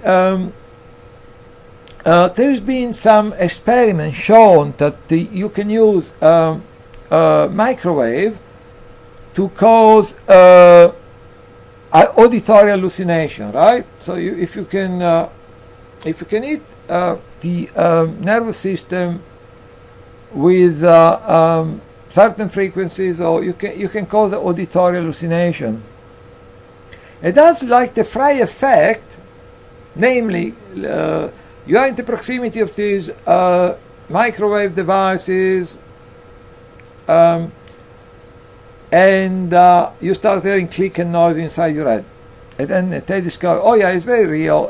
It was called the Frey effect from the name of the scientist, the main scientist, which spent some time studying this phenomenon. But, then after some time, they discovered that you can actually cause people eating the nervous system by a certain frequency. You can actually cause the human mind, the nervous system, the brain to have auditory hallucination. And that is, I'm going to be very cautious about what I'm going to say because that's all about this broadcast. It's not about going out talking about reptilian Anunnaki and all kind of bullshit. It's about try to prove to people using really documented fact about certain horrific things, which they're horrific enough even without having to go to all this fantastic nonsense and bullshit that some people talk about. It's all very real, it's all very rational, it's all based on fact. But this thing about the auditory hallucination is another thing that I personally believe they have been researching for many decades to fine tune this technology to see how can people make people to hear certain specific messages. I know that people say, oh, you are crazy, right? Well, now we have all kind of technology. Apparently, it's not just one way, but there is several technologies that can cause people even to either to have very specific auditory hallucination to hear certain messages, or to inject subliminal message into the mind of people. Then I can hear you, the non-targeted people going like, oh, you are crazy, right? But there is this auditory spot technology whereby it's being used now. But you see, there is this like cognitive dissonance with people. One moment I heard about that something is really possible is happening. At the next moment, if you are telling them about it, they say, "Oh, you must be crazy." Like they're using this audio spot technology too in the museum and in shopping, whereby if you're in front of certain product, but let's talk about museum for example, in front of some painting in a museum. Not every museum, obviously, just a handful at the moment, but you have this on spot audio spot technology whereby you're in front of the painting, you can attend to start away inside your head some information. They can project inside your head some information about the painting. And you can Google it up. You go, "Oh, you're crazy. Google it up, find out for yourself." So basically, but there is subliminal messages. There is documented information about the first Gulf War. They use it quite effectively in then you can piggyback some like you listen to a radio program. You can piggyback some, you listen to some music, country music, then there is a way we can piggyback different subliminal messages on the music. So, it's been tested, it's been proven that this is very, very possible. So you may go, "Oh, you are crazy, but Google it up." So basically, it's apparently during the First World War, the First Gulf War, it was used that there were some. Apparently the Pentagon managed to hijack some radio station were listened to by the Iraqi troops, and they were maybe broadcasting some religious music or something, and they were meant to piggyback a number of negative messages on this. I think they were talking about different things they've been doing then. That's one of them. Piggyback some very negative messages on this religious broadcast, and then of despair and the hopelessness, and then you get all this. It's been said by many people. I can entirely vouch for the very respected people seem to believe, analysts and military analysts seem to believe that this actually did happen during the First Gulf War. So basically then you get all the Iraqi troops surrendering in mass, quite unaccountably, which were pretty battle-hardened troops. Some of them have been fighting a war with Iran for many years. They were surrendering in mass. If people were finding that quite difficult to understand that, to explain that, but that may be a conspiracy theory. I don't know. I know that people I very much respect, they believe that to be the case. It had been bringing forward some evidence and insider intelligence, insider. But that brings us to the fact that I personally believe, if you talk about modern psychiatry, it's one of the more fraudulent and sinister activity of the deep state and the terror financial banking cartel. Modern psychiatry is probably just slightly older than these. From the CIA MK Ultra experiments. So I mean, I think they're deeply intertwined. Modern psychiatry, all this kind of human experimentation, they're deeply intertwined, and it's one of the more fraudulent. Modern psychiatry is one of the more fraudulent racket in the history of humanity, and so we have all this idea that you have something called paranoid schizophrenic. And you have this idea, this notion that paranoid schizophrenic usually hear voices. I personally never heard any. I never had the experience of hearing any voice personally, but I know many people in the targeted community. Also, people have been like you may say in the say victim of the psychiatric system. That they've had the experience of hearing voices. So I not experience I personally, but I know many people who do. air voices, both in the targeted community and outside the targeted community. And there is this the semi-superstitious belief that there is something like in this 18th century, in the 17th century, there was something called witches, and they were burning these poor women at the stake. Now there is this belief that there is something called a paranoid schizophrenic, which is usually that what the paranoid schizophrenic do, they hear voices. That is one of the main beliefs of this crazy cabal called modern psychiatry.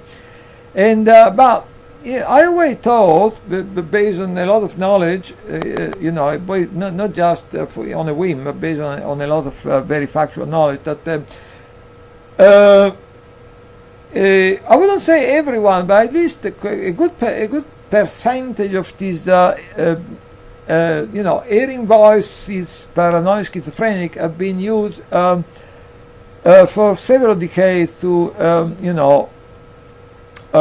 fine-tune this technology, whereby it can be used to make people have auditory hallucination.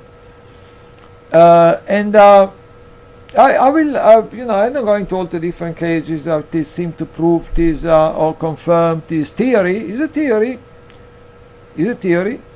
But I was maybe 2-3 years ago. I was at King College on the Strand, and there was the showing of this movie. This film is a documentary about the U.S. Supermax prison system. And I'm going into details, but anyway, at some point there was this. They were showing out this in these supermax prisons, people are kept in total 24/7 isolation, and they were saying that a good 50% of people, after as little as 6 weeks, they being kept by this regimen of 24/7 isolation, they will start hearing voices. Say up to 50% of the people kept in complete isolation after as little as 5 or 6 weeks, they will start hearing voices. It was a big thing. It was happening almost to half of this prison population of people kept in complete isolation. And I thought, I am honest with you, I'm going to be honest, I thought, I'm sure that's, they seem to assume completely out of the blue, oh yeah, because complete isolation produce auditory hallucination. They make this assumption. Oh yeah, of course. Yeah, of course. After only 4, 5 or 6 weeks. My assumption, my theory is that quite a number of these people in this supermax prison, they're probably treated by the authority like total garbage. I mean, they treat everyone like total garbage. In this country we are subject and cannon fodder and meat for the establishment and for the elites, and so it's clear. Apart from the people belonging there, like inter circles, establishment circles, that is what Clive Menzies called elevated cattle. So the people are not exactly inter circle, but they're quite useful. They're all the stooges that keep the system going. They're quite important to keep all these. It's not maybe on the part of the closer circle, but they kind of help the criminal racket going, and the organ. Trafficking, all the rest of the things they do, prostitution, pedophilia, getting entire group of people, a nation hooked up on drugs and things, opioids, epidemics, deliberately causing opioid epidemics, all these kind of rackets. Yeah, for them, most of the people are like garbage, cattle. I'm not going to say any more about that, because then I don't want to enter on dangerous ground, use a certain expression. But cattle, let's say they consider us cattle. So I think there are no compunction in using some inmate in supermax prison, which usually they consider to be the lowest of the law, to experiment with these microwave devices causing auditory hallucination. So that's another thing I wanted to address. That's that's it. Very short. It's a very short, presentation on electronic harassment. Yeah, I would hope that at least some people that they mainly target individuals know perfectly well about all this stuff. If there is thousand, if you want to Google it, people all over the internet that they're saying the same identical thing I'm telling to you. But so if we just a little manage to engineer a bit of doubt in the mind of people who think, oh, this is just crazy, that will be good enough for me, because at the moment you say my health is not very good, so I'm struggling very much with a bit of hernia condition, which seems to be getting worse all the time, and so I possibly slightly less able to do protest in central London, and possibly I try to anyway to use some of my energy at time to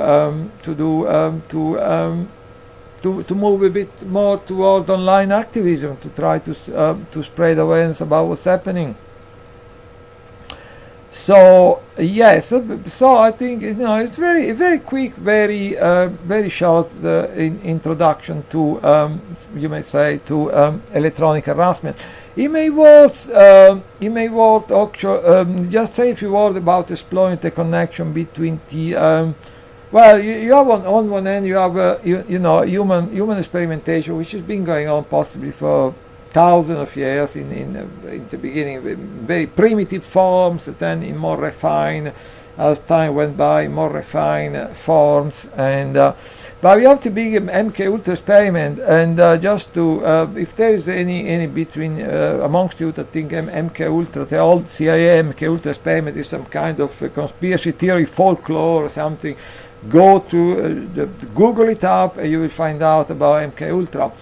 But just a couple of words about the relationship between MK Ultra and electronic harassment. I mean, I agree with Elana Freeland, which wrote a number of interesting books.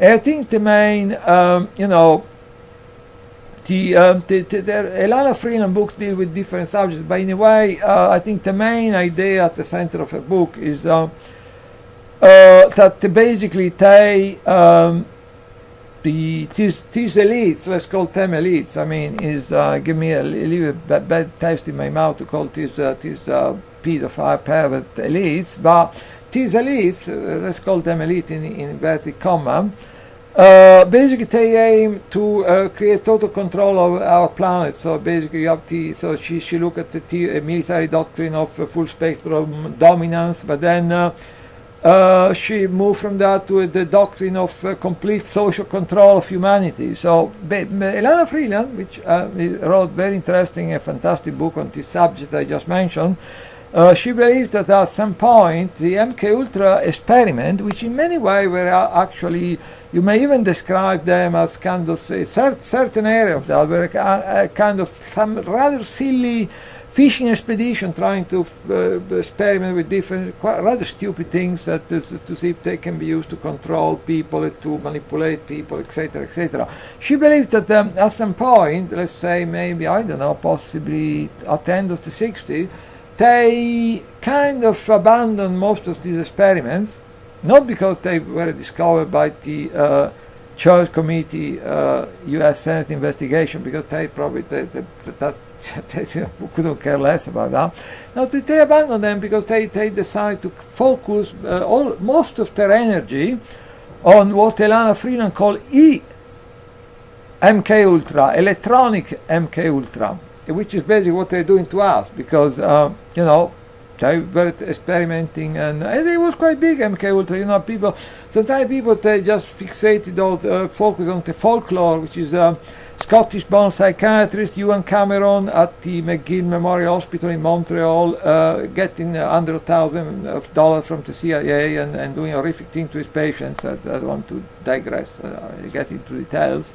But actually, no, MK Ultra, I tell you, was like hundreds of university and institute of research involved getting money from the CIA to conduct experiment on people. So University Stanford.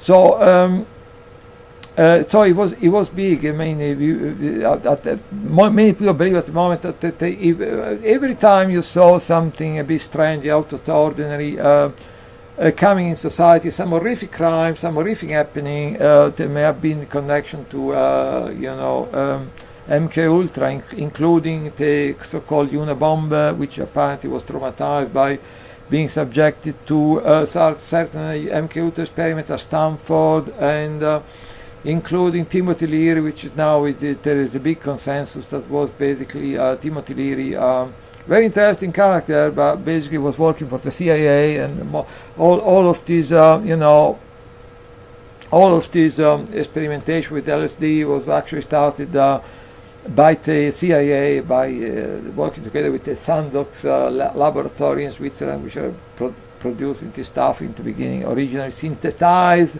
this drug in originally. So the MK Ultra was quite big, and most people probably either don't know about MK Ultra or they think it was like a bit of a conspiracy theory. No. You can read book. You can spend weeks and weeks reading about all the facts. And maybe if you familiarize yourself with some of the strange and bizarre things happening within the MK Ultra experiments, then you may find it easier to believe what we are telling you about organized stalking and electronic harassment. So Elana Freeman believed that at some point most of these experiments were a bit of like fishing expedition, which is they were not really yielding very much in the way of results and stuff. So they were gradually abandoned, and they started at some point to focus all their attention on EMK Ultra, electronic MK Ultra, which is basically what they're doing to us,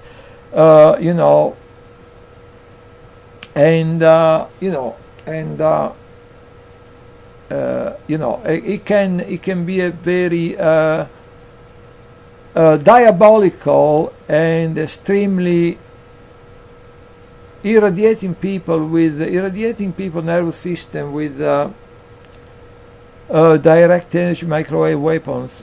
It can be a pretty diabolical, a pretty powerful weapon for controlling people and controlling humanity. So that's why at some point they abandoned most of the old MK Ultra experiments, like Elana Freeman says in one of her books, and they focus all their attention on EMK Ultra, electronic MK Ultra, testing all these direct energy microwave weapons and see how far they can get in controlling, influencing and controlling people's nervous system.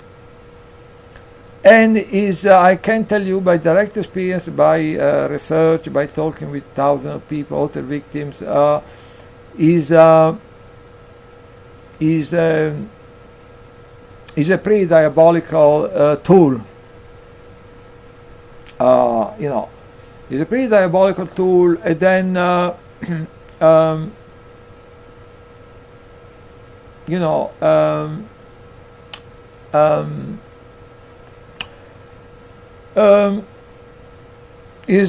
then there is also this theory about HAARP. I think what we know about HAARP, which is basically this high altitude auroral research project. I read Nick Bajic's book about angels don't play this HAARP, and which is an in-depth study about all this new technology. I met Nick Bajic in Berlin at our covert harassment conference in Berlin. I spoke to him.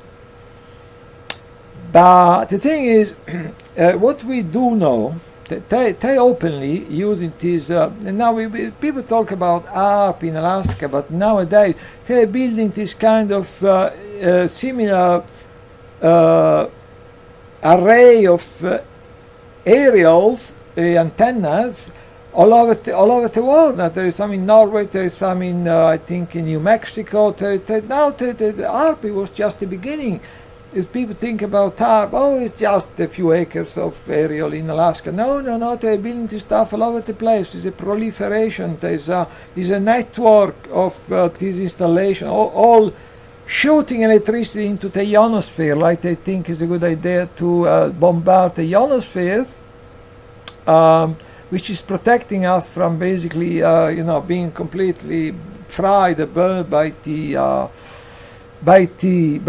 sun rays. So this is it will protect us from the the entire planet being incinerated by the power of the solar emission and solar storms and things. So I think it's a good idea to bombard this the ionosphere with all these different installations. It's not just in Alaska; it's that now they're all over the place with high frequency radiation. And then what happened for some reason, which I'm not particularly scientifically minded, but apparently what happened if you bombard the ionosphere, which is surrounding the Earth on every side, but with this kind of high frequency radiation, you get it's like when you're playing pool. You hit a certain angle, and then what you get coming back towards Earth. You get, strangely enough, I don't ask me why, but it's a well-known scientific fact that you get low frequencies, extremely low frequency. You bombard the ionosphere with extremely high frequency radiation. You get down back to Earth at a precise angle, so you can determine the angle actually at the location of the radiation. You get back to Earth some very extremely low frequency radiation, which is in the same frequencies of the 0 to 40 Hz, which is the frequency on which the human brain operates. So there is it's like you have some kind of entrainment, right? Entrainment is meaning that you may be on your brain you may be on alpha on an alpha state, let's say about 7-8 Hz frequency, and you have very relaxed focus. But then you get hit by this extremely low frequency, like say maybe your entire area is being hit by this extremely low frequency radiation, which is basically similar to the one of your brain, but in a slightly different frequency, like 70 Hz, which then you all of a sudden you become very restless. So, there is a theory whereby they can use HAARP to irradiate the entire area of the Earth, the entire country, like Iraq, say, or Libya, say, or Syria, or Ukraine, for instance, or former Yugoslavia, or Venezuela, say, right? With this rogue radiation, which then entrained the brain of the population to make everyone terribly restless, angry, and so it's a theory. It's an interesting theory. And then you get all the color revolution and all the stuff they do to country, and then you get prosperous country like Libya, Ukraine, that all of a sudden you have like a basket case in Libya is, Libya, for instance, you don't have a civil war in Libya, only in the sense that you don't just two opposing factions vying to become the government. You have 4 or 5 different factions in Libya fighting each other to take over the country. So that's quite interesting. We say why they will want to experiment with irradiating the human brain with these frequencies. Well, there is the solid science. We know that what this kind of installation can do by hitting the ionosphere with high frequency radiation at a certain angle. They can cause also this low frequency radiation. They can disturb obviously the fault line on the planet, so they can cause earthquake. But it's like there is a lot of information, but most people like they really don't want to look at this kind of stuff because they're afraid of being called a crazy conspiracy theorist, or because they're afraid of getting some kind of retribution. So in a way, the information is there, but it's not there in the sense that, you know, if you start to talk about it and say, look, we have this information, and most of it is actually scientific information. And, they don't even listen. They say, oh, you are crazy. So yes, so that's I think is all for today regarding, you know, this is a very short presentation. Is maybe not even a very good presentation, but about electronic harassment. Oh, and then there is one last footnote that is in the transition between the MK Ultra experiment and what Elana Freeland called EMK Ultra experiment. Namely, what they're doing to us, irradiating and testing all these microwave devices on us at home, mainly, not exclusively, but mainly, when we are at home. So there is an interesting footnote, which is the in one of the MK Ultra known experiment, it was called the Montauk experiment, which was conducted in some disused military base in Long Island. Apparently that was when the Montauk experiment, that's when they started actually to try out the effect of microwave on people. So that's actually the missing link between electronic harassment and the MK Ultra experiment. And that was the documented Montauk experiments conducted in some disused military base in Long Island, abandoned old military base in Long Island, where we know that they started, that we are talking possibly about the maybe late 60s, early 70s, they actively started to experiment on people using direct energy microwave weapons, or if you prefer to keep it simple, microwave weapons. So interestingly, but now I'm going to end. So I mean, all this is work in progress, but I think we need to create a unified narrative, which look at what is happening with targeting, which look at what is happening with the general enslavement of humanity. Many of people being pushed into poverty, crime, despair, starvation all over the world every day, whilst is a handful of people getting richer and richer. But it's not about money, it's not about wealth. At the end of the day, you know, it's not about money, it's not about wealth, it's about these people. These people, they want to, like, you know, they want any extra money, they can print it using the Federal Reserve, the Bank of England. These people they have enough money. They know even though they don't mind increasing their wealth, but it's all about political power and political control. What they're really after, increasing their political power, increasing their political control. So we need a unified narrative. Even, you know, if now at the moment people may not be so concerned about listening to my broadcast. So as I said, as I showed there for a second, I mean, there was actually, like this for instance, an article from The Guardian about microwave weapons suspected in U.S. Embassy elements report. So article on this U.S. diplomat being attacked by microwave weapons. They did appear, so it was not a conspiracy weekly, they did appear in a number of mainstream media publications like The Guardian or CBN or NBC or etc. etc. etc. So yeah, so look, and again more and more article about the subject, and again more article about it.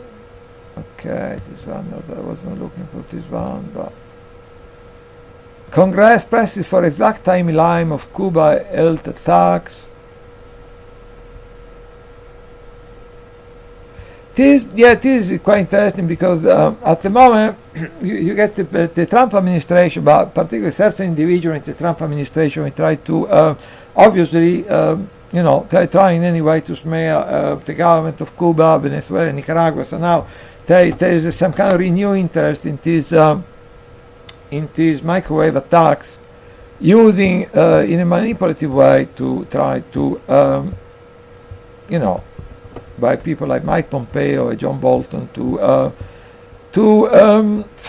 further some kind of regime change agenda or color revolution agenda. So that's, I think, is it is pretty despicable. I mean, as the strange case of American diplomat in Cuba, as the mystery deepened. What's this? Microwave weapon, a prime suspect in the east of U.S. Embassy. Well, I don't know why I get all these different.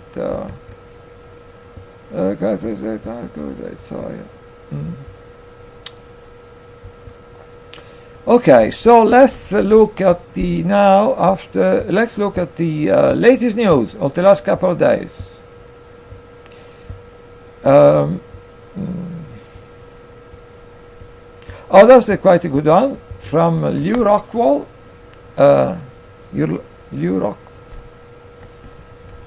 Rockwell, and that's quite a good one because breaking. Caitlin Texel and Caitlin Johnston wrote this. It had been syndicating in a number of different websites, alternative media sites. Breaking. Everyone who opposes war is a Russian anti-Semite. So that's very much what's happening at the moment all over the world.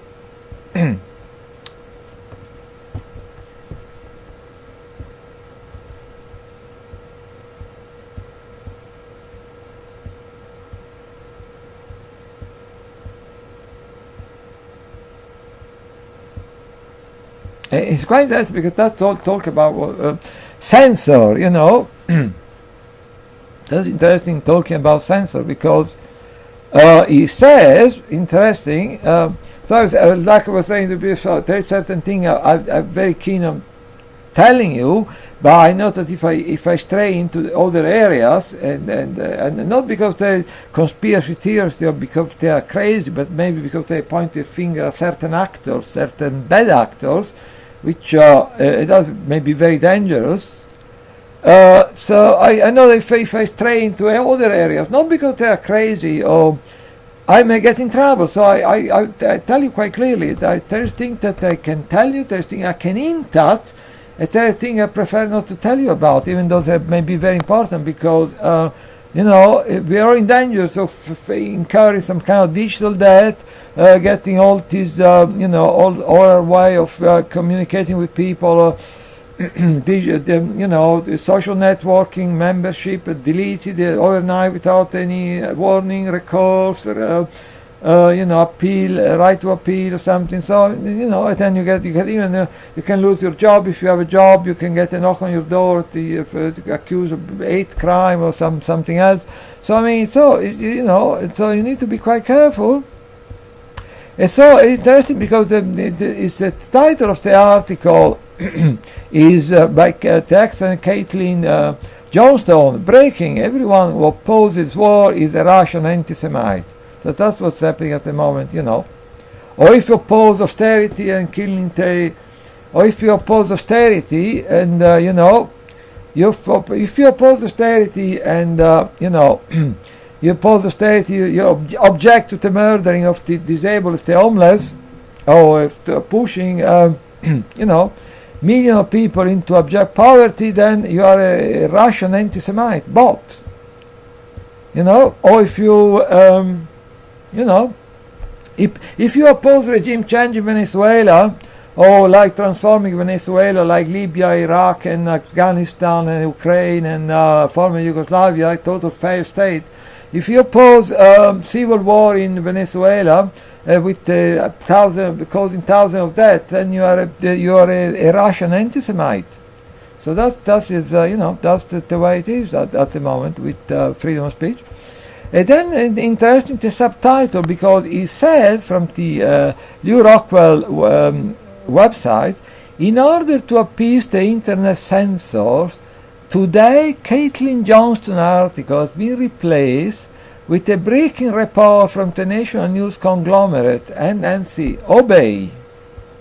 So when I'm telling you that, you know, we all try to, we believe we have some information we like to share, we think we can share some of it fairly safely, and then some other information we think we maybe better hint at this other information, and then other information better not to talk about that, because it's in the current climate that can be quite dangerous in many ways. So there you go. So that's what is the subtitle of the article. Following the publication of the results of a groundbreaking new study this week, experts are now reporting that every single person who questions Western military interventionism is both an anti-Semitic bigot and a Russian bot or national. Research analyst Les Overton is a senior fellow, blah blah blah.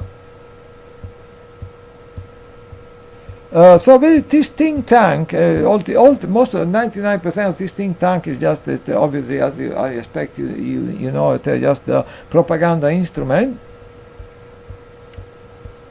So this researcher, he told NNC that his organization has been researching clearly. Research clearly shows that the rate of correlation between an individual opposing Western foreign policy, harboring a virulent hatred of Jewish people, and being a citizen of the Russian Federation is at least 100%. So, you know, if you oppose like war and destroying entire country like Iraq and Libya, or doing the same to Venezuela, you must be a Russian. You may be a Russian bot. Also, you must be an anti-Semite. If you oppose austerity, you object to being like the disabled, the homeless being murdered and millions being pushed into abject poverty. You must be a Russian bot. You must also be an anti-Semite. So that's the reality we have at the moment. So that's quite interesting, because, you know, it's. And then let's look quickly about some. The Guardian refused to publish a scathing letter from over 200 Jewish women. So there was these 200 Jewish women which got together and basically wrote this letter, strongly condemning all this propaganda against Jeremy Corbyn at the Labour Party, manufactured accusation of malicious accusation of anti-Semitism. That is quite interesting, because so these 200 Jewish women wrote this letter in defense of Jeremy Corbyn at the Labour Party, but you must ask the question, why the Guardian refused to publish the letter? So that's the question for you. So they say, this article saying that the media smears and against Jeremy Corbyn, the Labour Party, is come from The Canary, which is an excellent publication. It is media smears against Jeremy Corbyn and the Labour Party have backfired, as it would appear that the recent opinion polls show that the Labour Party is up to 5 points ahead in the opinion polls. So that's interesting. That's the one I would like to have a closer look. It says 80 weeks of Gilets jaunes, yellow vest to you and me, protest in France. The level of repression are unimaginable. My God, struggle with it's a little bit of a tongue twister. So yeah, it's quite interesting, because you see all this police brutality. Usually what's happening, because I think they're quite desperate to suppress this movement. So I think what they're really doing there is every week the French police get instructed to provoke the protester, often peaceful protester, and to make sure that this protester descend into horrible violence. And there is, I can tell you some of the figures, is I think there is 20,000 people being injured, 1,800 people have been arrested, 20 people have died, 20 people have been losing their eyesight, 1,500 people have been seriously injured amongst the members of the public and the protesters.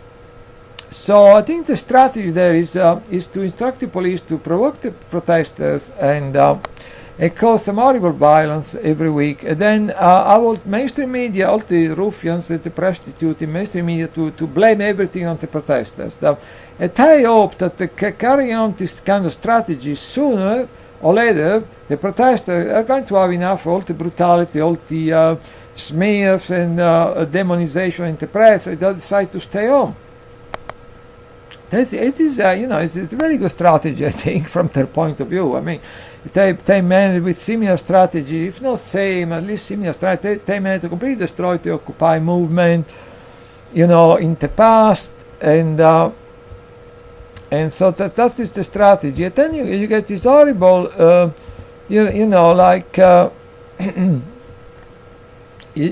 get this horrible image coming out of France of horrible repression and by the police, police brutality, and and then you can compare with the images coming out of this dictatorship in Nicaragua, where you have all these groups of well-fed, well-dressed protesters taking over entire area of Caracas or other areas, and no one is bothering them. The police is not bothering them, and then you have these there is such repression in Venezuela.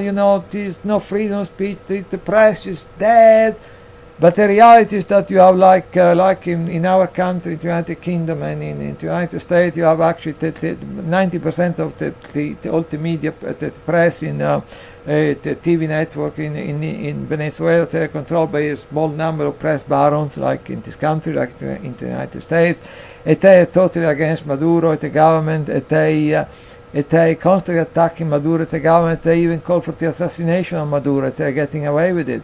So you have this horrible repression in Venezuela with protesters that they can do whatever they want. This punk Juan Guaido is throwing his weight all over the country, is getting away with it. Is calling for foreign country to attack Venezuela, is getting away with it. And then you have the most of the Venezuelan press. Even calling for the assassination of Maduro, getting away with it. That is a horrible dictatorship, you see. In France, when you can see actual horrific repression and violence against the protesters because they try to kill this thing off, because they're probably shitting themselves at the moment, all these French mandarins, all these pedophiles in the French establishment. So they no, that is a democracy instead. Is a functioning democracy, and then you have this punk Emmanuel Macron, which is basically you can't get any closer to Macron to being a Rothschild creature, because this guy by profession is a banker. He was working. I know it may sound like I'm making it up, because but I mean he was working for Rothschild Paris merger and acquisition. You can Google it up. And then during the previous government, the François Hollande government, he was the guy that in the background, he was the architect of French austerity, causing the death of so many French people and pushing millions of people into abject poverty. So, and then he disappeared for a couple of years because the politicians don't in the West, they don't get elected, they get appointed by the bankers. So it is. For 2 years he was like in the background, or like the Rasputin of the Hollande government, the previous government. He was the architect of austerity, causing untold misery for all the French people. They disappeared for a couple of years because they already planned to push this punk forward as the next president, or to appoint him as the next president. And then 2 years later he came out. He said, "Oh, I'm a new man. I'm a new brush or whatever. I'm going to solve all the problems of France." He was the one. He was the main architect of austerity, causing untold misery for the French people with the previous government. So he said, "Oh, I'm a new face, a new politician, a new way of doing politics." So France is supposed to be a democracy, and France is supposed to be a democracy, and then one of the first people calling for regime change, who was one of the first European politician to call for regime change in Venezuela, called for the ousting of Maduro and etc. regime change, Emmanuel Macron. Because there you go. So let's see if we can look at all the Orwellian news, some more Orwellian stuff.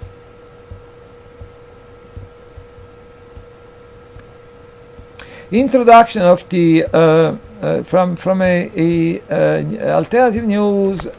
If America knew. Introduction to the Israel lobby. So that's just to give some idea. I think the best way to understand what's happening with the Israel lobby is, which is mainly the umbrella organization of the Jewish lobby or the Israel lobby in the US, is an organization called AIPAC, which is stand for an acronym for American Israel Public Affairs Committee. AIPAC is the umbrella organization. Is the only way to have a look at this article. I mean, is the best way to find out, I suppose, about the AIPAC and these various and nefarious activities in the United States is to watch this Al Jazeera documentary which came out some time ago. Is a 4 hours documentary called The Lobby about the AIPAC. Even though I have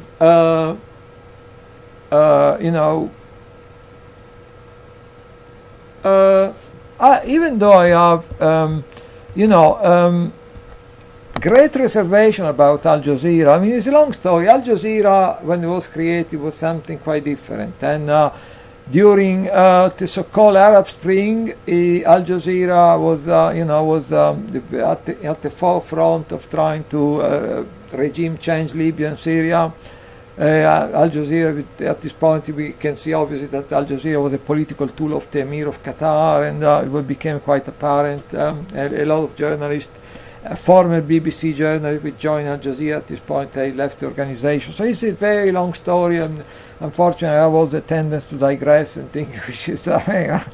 But I don't want to go into that. So I have a reservation about the current day, present day Al Jazeera. But this documentary is fantastic. It's a 4-hour documentary on called The Lobby. You can still find it. I would advise people to hurry up, because it's been it's been kind of shadow banned. This documentary, it is without banning it entirely. It has been preventing from showing on many TV network, and so they didn't go to this extent of the total ban on this documentary, but they sabotage the release and the dissemination of this documentary in every possible way. So I would advise you, if you're interested, to get hold of this documentary, maybe on YouTube, on Vimeo or something, and download it, because I don't think it's gradually being pushed out, and I can see the time when it probably will be impossible to get hold of this documentary anymore. So The Lobby by Al Jazeera, and that's the best way of finding out about the AIPAC or these various activities in the United States. But I was looking for some figures about. I don't know if this is the article I was actually looking for. So it gives you some, it gives you some figure, but basically, I think I get this information from a different article. But I get this information from a different article. But basically, so it's not the right article I was looking for. It's a similar article. It gives some figure about the AIPAC is reach. The AIPAC reach. And basically, AIPAC is an umbrella organization which is controlling up to 20,000 in the United States, 20,000 think tanks, NGO,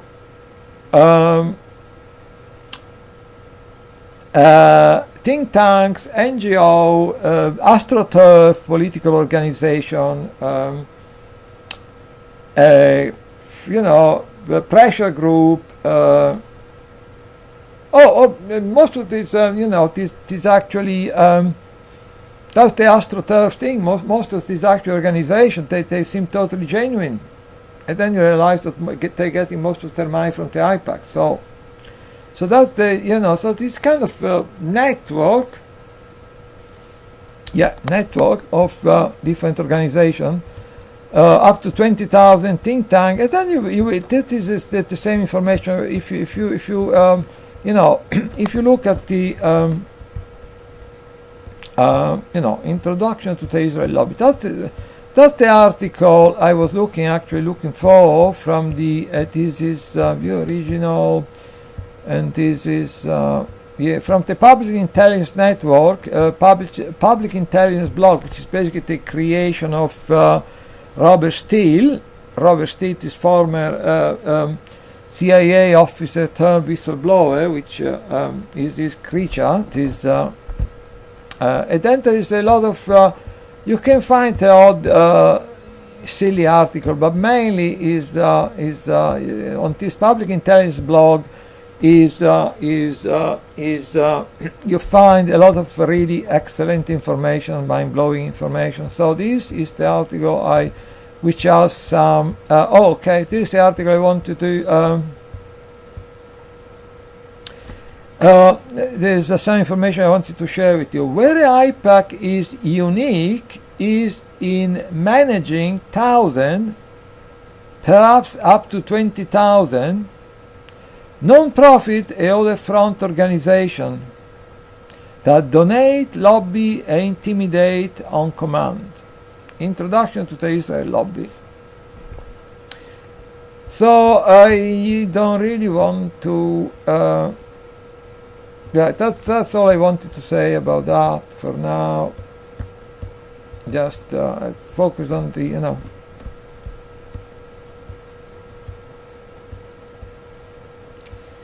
And that is an interesting article about gold, because what is going on to...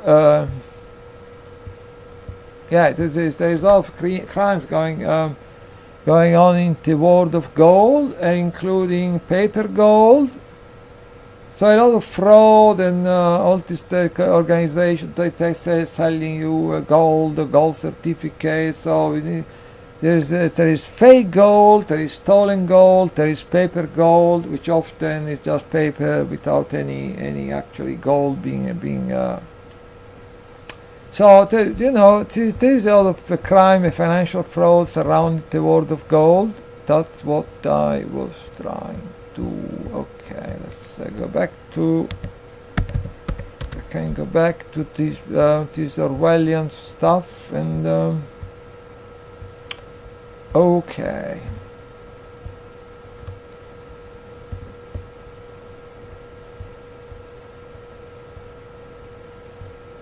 Well, so another answer, why 5G cell towers are more dangerous. So I don't really want to go full steam against 5G.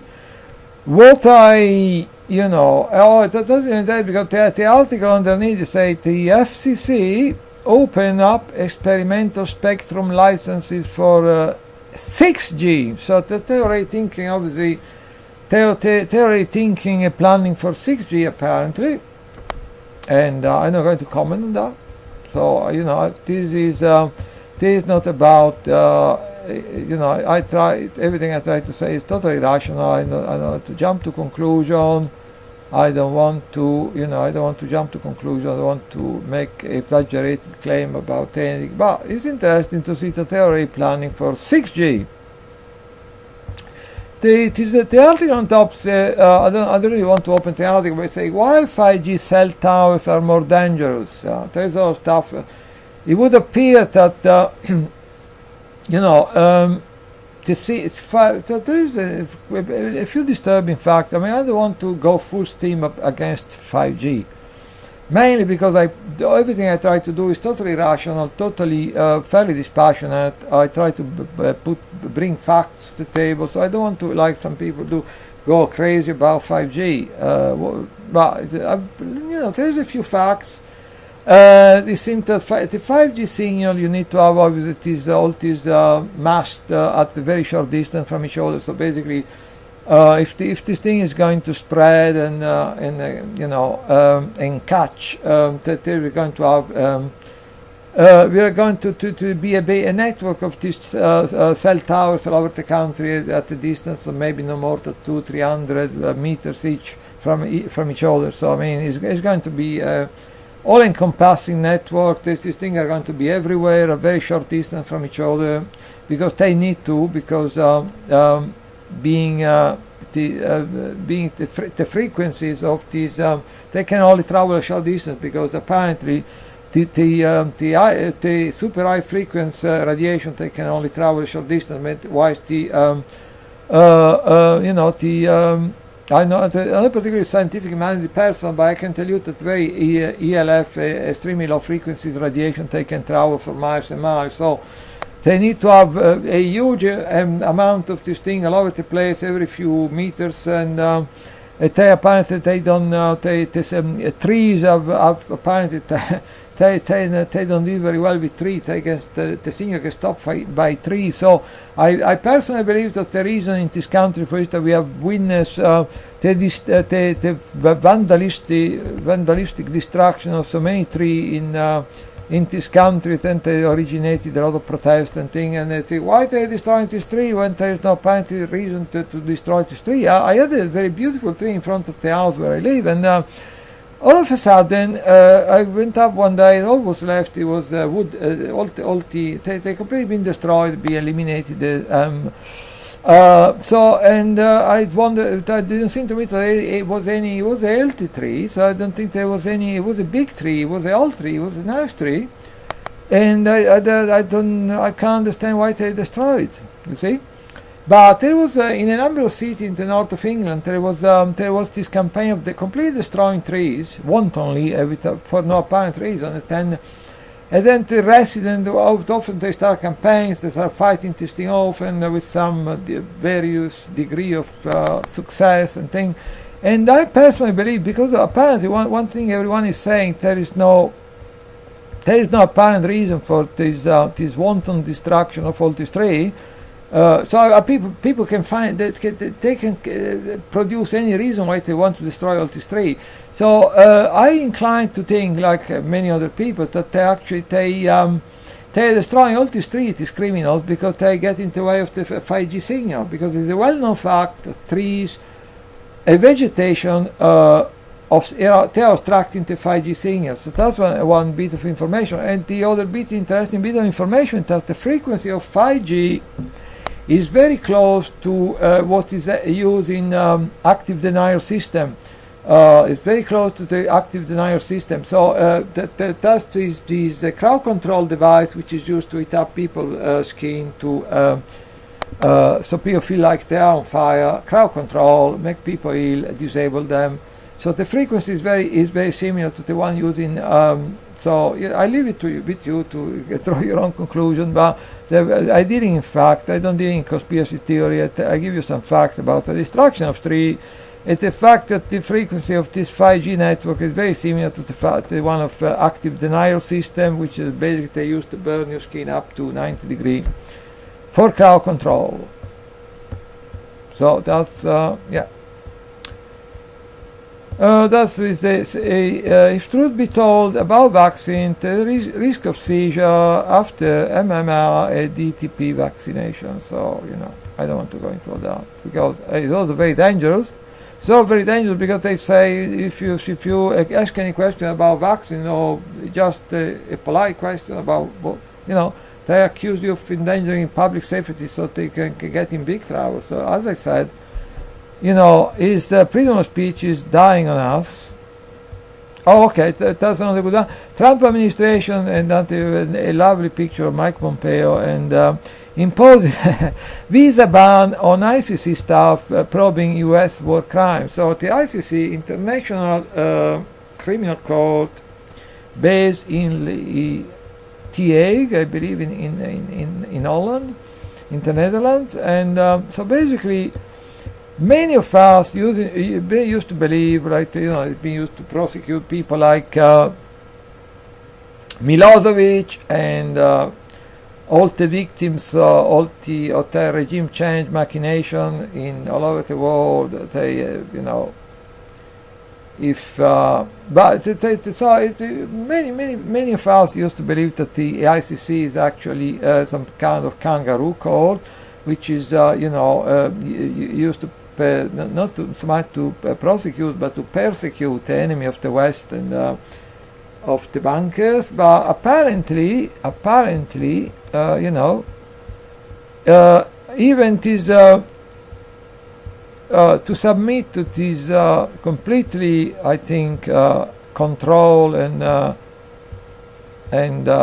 user-friendly or administration-friendly kangaroo court, even this is for the current administration in the US, even the ICC, this kangaroo court is too much for them to, its countenance, because, even this completely controlled kangaroo court is going to pose some threat to the current US administration for some reason. So there you go. And then Max Blumenthal, excellent video from Venezuela. I don't know if you can find a way of showing you the video where they were saying, like the same way they say, like no freedom of speech in Venezuela. Then you get the some of the media baron press like calling for the assassination of Maduro, getting away with it. So no freedom of speech. Everyone is dying of starvation, and and that is the excellent, the fantastic, the Max Blumenthal, which also made a Max Blumenthal is everywhere at the moment. Is doing fantastic work everywhere. He seems to be popping up all over the world and doing fantastic work or something. So at some point he was in Caracas, Venezuela, and he was showing that, We are in Parroquia Macarao in the outskirts of Caracas at a food market where food is being sold below market value, subsidized by the city of Caracas, overseen by the mayor of Caracas. And you can see behind me is toothpaste, which CNN has said does not exist in Venezuela. And what is on the plane are basic goods, things that aren't available or accessible in Venezuela, things like nutritional biscuits, toothpaste, toothbrushes, just basic commodities that aren't available or readily available to Venezuelans right now because of the regime that they're currently living under. But anyway, it's actually McLuhan, he makes this video, what they were saying, all they're focusing on protein here, so you have a fish stand and it's being sold well below all the Venezuelans are starving, and the BBC was selectively try to produce propaganda. So you have this excellent Max Blumenthal video showing that actually most of the shop in Venezuela, most of the supermarket and the local market, they are full of all kind of items, food, you name it, and so then over there are packages, large packages of meat. Yeah. So that's and back here you can see all the vegetables. And also what you can see are from the excellent, published by the excellent Russian Insider. Because I am a Russian boat, so obviously I like the Russian Insider. But I never been to Caracas is a massive city with a massive I metro never, system. I'm a Russian boat, obviously. What can you do? You can, but I never been to Russia. I never had any particular,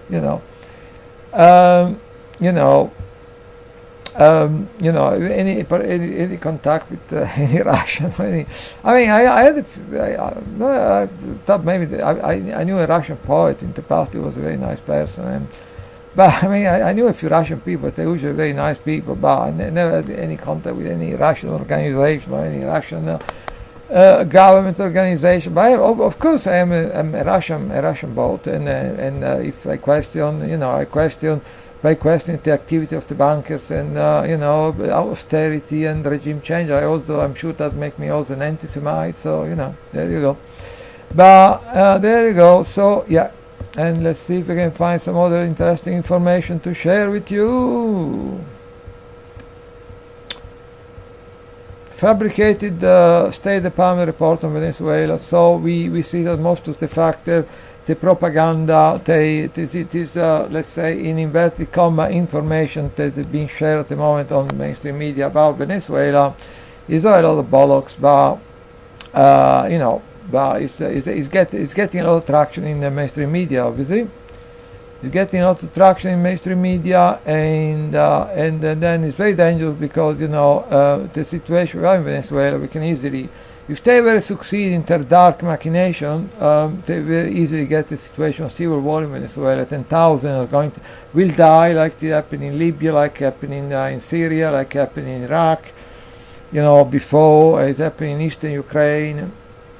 But obviously, I'm pretty sure they talk about democracy. They couldn't care less about the people of Venezuela. In the same way, they couldn't care less about the people in Libya, in former Yugoslavia, in Syria, in Iraq, in Afghanistan, in Ukraine, and etc. etc. There was an interesting article about the British. This is, you need to be a bit careful with this one because, as I explained before, there's a nice picture of Prince Andrew, the German one, this German individual, Prince Andrew, and so, but you need to be a bit careful though. That is actually a YouTube article. So I just limit, so you need to be careful with what you do with this kind of stuff, but anyway, sex slavery allegation, Prince Andrew, Jeffrey Epstein, Alan Dershowitz. Massive house, arguably Mexico's largest. So I'm not going to go into all these and for a number of reasons, but just, I think you may find interesting the title. Sex slavery allegation. Prince Andrew was quite lucky, and because when all this news was breaking out of his having sex with all these underage girls, then he's lucky man, because just after a couple of days, all this Bataclan thing in Paris exploded all over the media. I'm not jumping to conclusion. I'm not making any innuendos or anything. Just he's a lucky man. Is the silver spoon and all that, and so after just days after all this thing about having underage sex and stuff at the Lolita Island and other places, and the fact that he's a very good pal with Jeffrey Epstein. Every time Jeffrey Epstein, even now, every time Jeffrey Epstein comes to his country, stay with his good mate, Prince Andrew, and the rest of it. But I was very lucky because after a couple of days, this stuff was was all over the newspaper and all over the front pages. And then after a couple of days, the Bataclan thing in France happened, and this thing completely went down to memory hole. It disappeared from sight. So he's a lucky man. I'm not hinting anything. I'm not making innuendos. So I just say Prince Andrew is a lucky man. So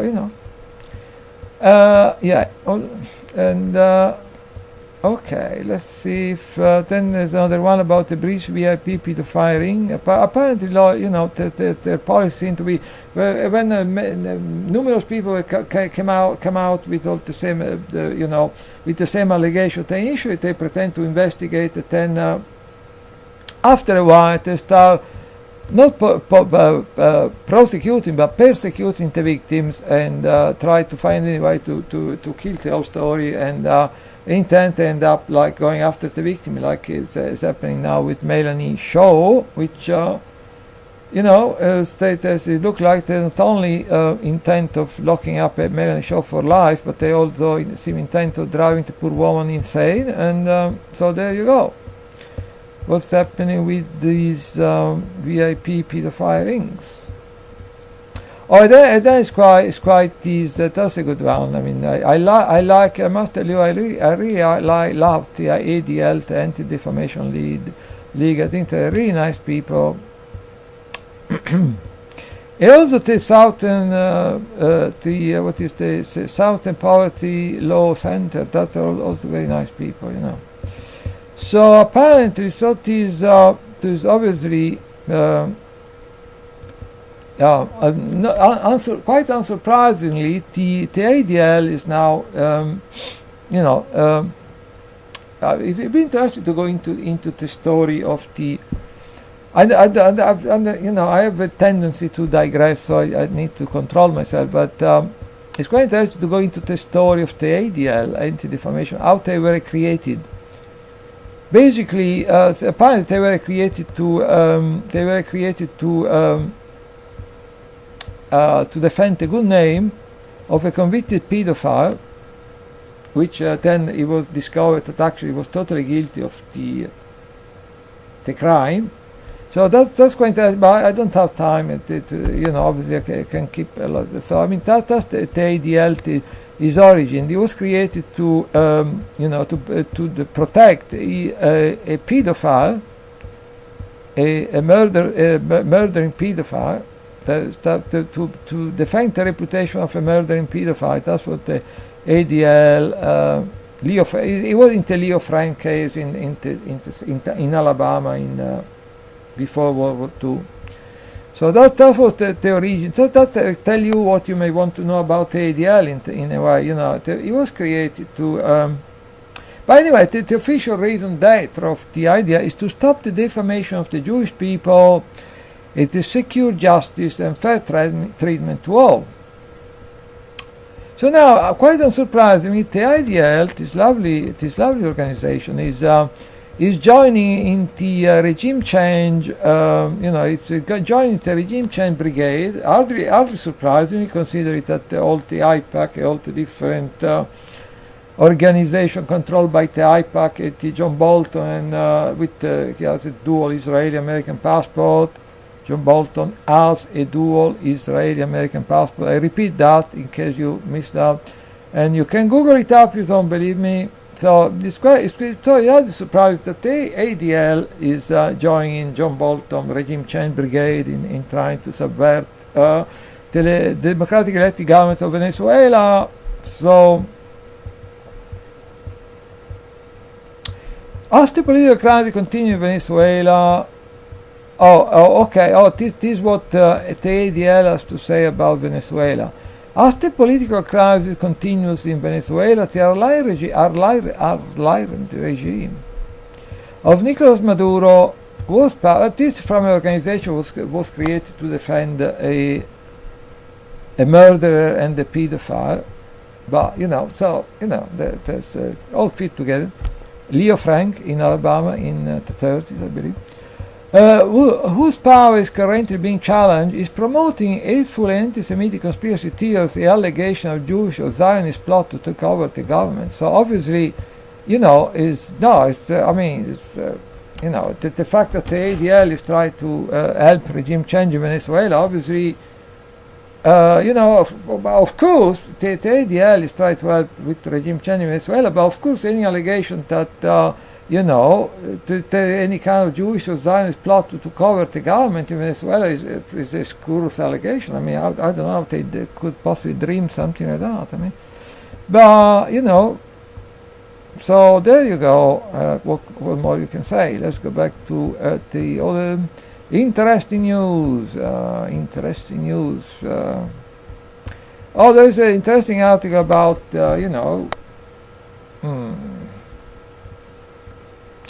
Attendees from the documents confirm Google wanted to help Hillary overthrow Syria. That was when they, remember that they were helping to create some kind of a defection map. They were trying to Google would at some point were engaged in helping the State Department and Hillary Clinton when they were desperate to regime change Syria. To create this Google was helping to create. That's quite interesting one. It was helping to create these.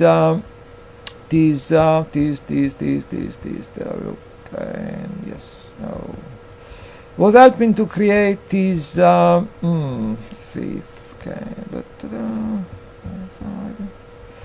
Was helping to create this defection map, which was really damaging for the Syrian government at the time. What they were trying to do, they were trying to, they offering huge amount of money. They have a lot of money because they print money, so the money is not the issue for them because they print it. They were trying to offer huge amount of money to Syrian diplomats abroad. you know, and or Syrian general to of them defecting. And you know, considering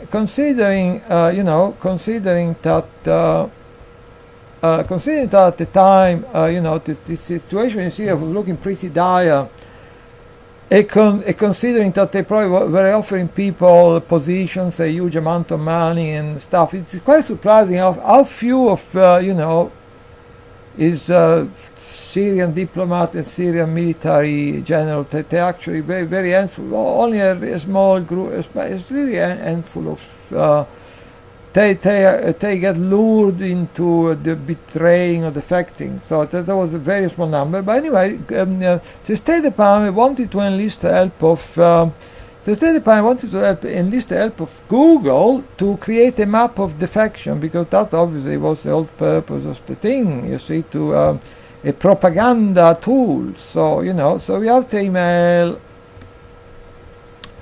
You know, that's quite interesting because so you have all the you know, they have some email from Hillary Clinton. That's probably the few ones she didn't manage to destroy.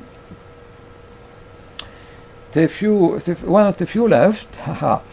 And she was communicating with this guy Jared Cohen, that was a director of Google Ideas.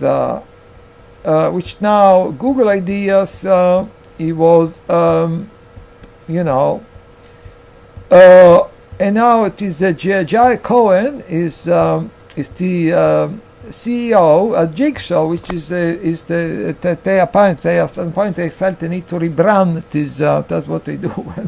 There's some damning information is coming out about criminal activity. They resort to rebranding.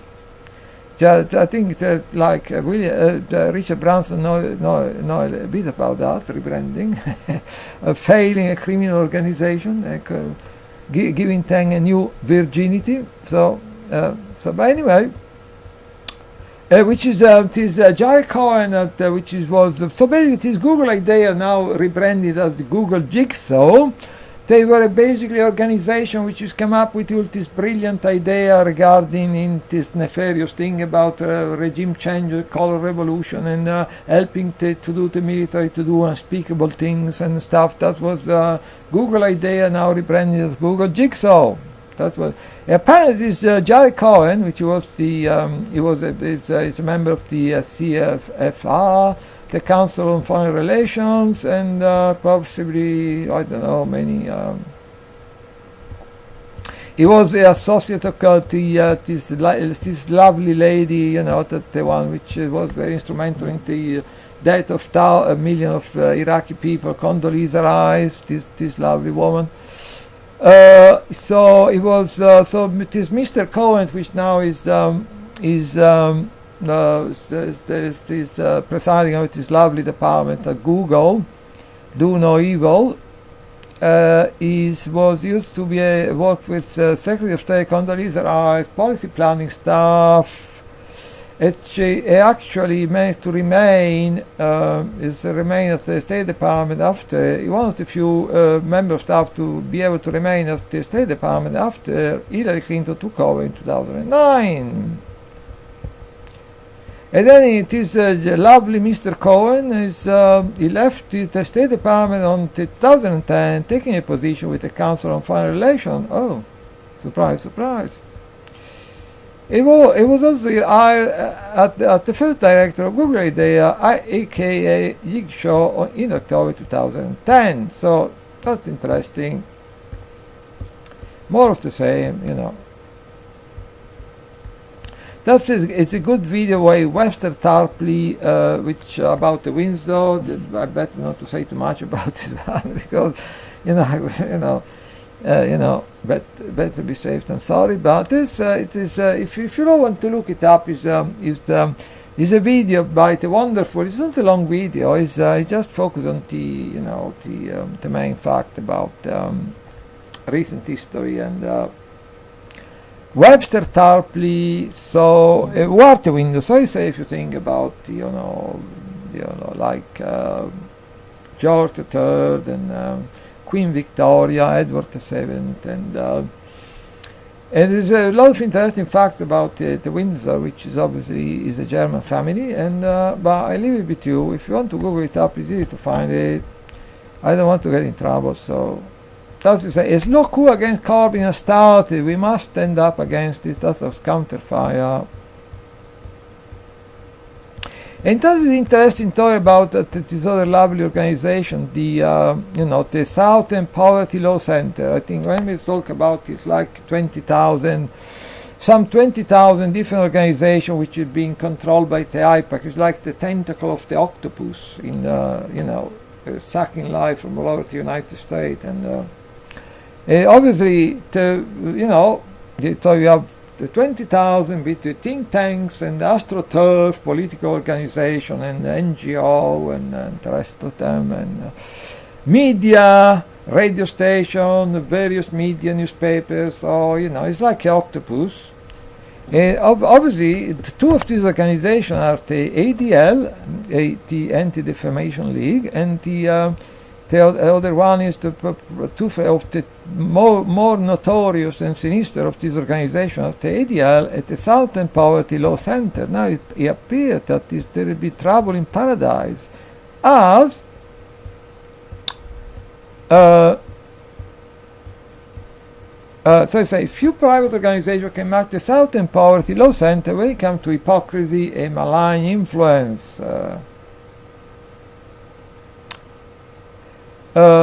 In a development shockingly only to his supporter, the founder and most prominent public face of the group, Morris Dees, was fired for unspecified reason. Now we're talking about a category of people that they can, abuse children in public and kill children in public and get away with it. And so you have to wonder what is Morris Dees, which was the founder of the Southern Poverty Law Center, must have done to get basically to get sacked by the organization himself created. It must be something really horrific, because usually these people can do what they like. Jeffrey Epstein, engaged in have been slept with underage girl. He gets a slap on the wrist. So he can only, the mind boggles to think what this Morris D. person must have done to get sacked from his creature, the Southern Poverty Law Center, because usually the people can get whatever they want to get away with it. So SPLC, Southern Poverty Law Center, President Richard Cohen, which is not, I don't think is related to Jared Cohen, the one which is the one presiding over the Google Ideas thing, regime change outfit. Richard Cohen said in a statement that this dismissal of his misconduct was effective on Wednesday, March 13th. When pressed for detail on what led to the termination, the organization declined to elaborate. There must be some, these people are used to get away with pedophilia, murder, so it must something truly horrific and unspeakable that this Morris person did or something. So, and then the title of the article says, if there is any justice, the firing of this founder should unleash the collapse and liquidation of the Southern Poverty Law Center. I think that's a bit of wishful thinking, but knowing how things works and things. So, this is quite interesting because it says, wealth concentration drives a new global imperialism. So, wealth concentration drives a new global imperialism. That's interesting because is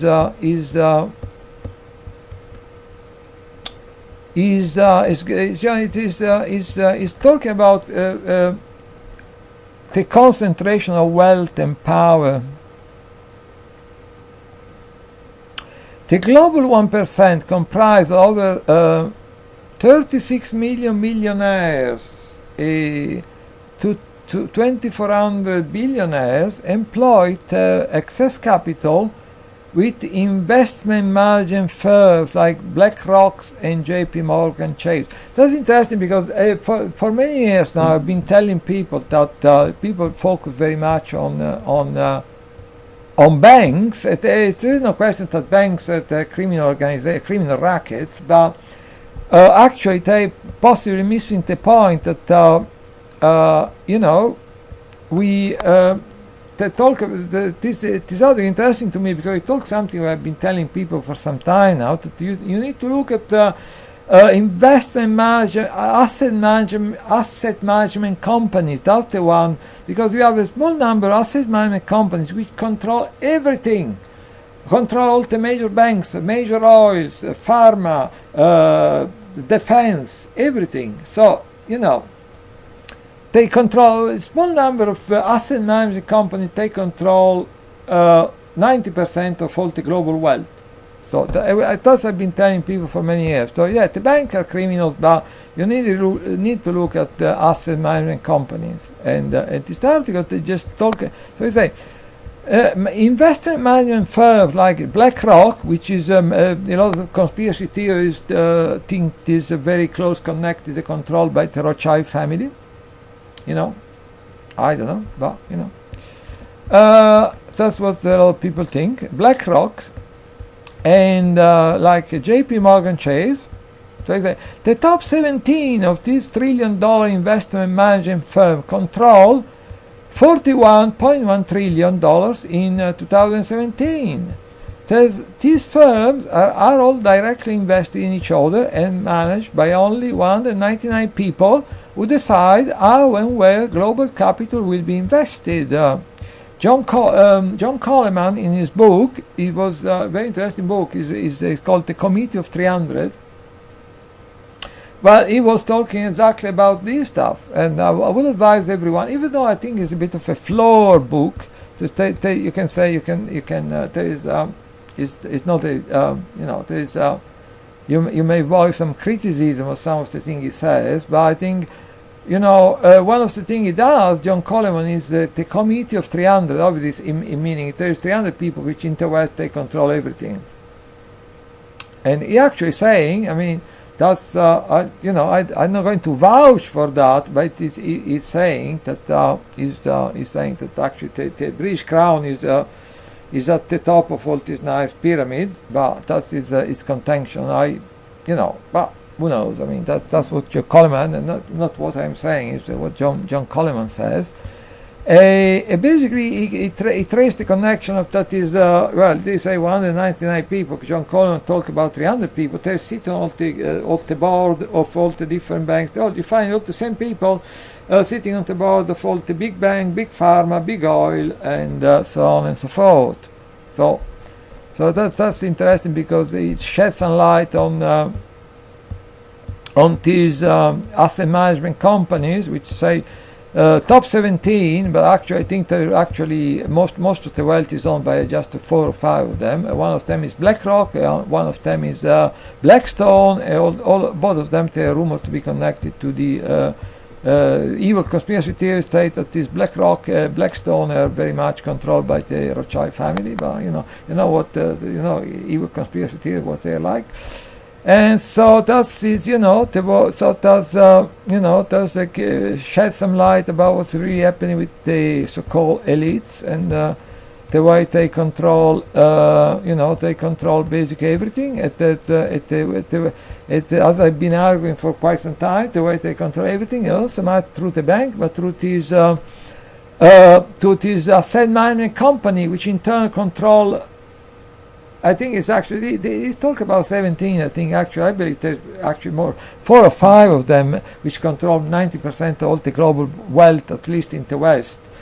And at least 2 of the major ones, Blackstone and BlackRock, the evil conspiracy theorists, I believe they're kind of controlled by the Rothschild family, which is one of the way allegedly the Rothschild family control most of the world of finance, manufacturing and defense, pharma, oil, etc., etc., etc. There we go.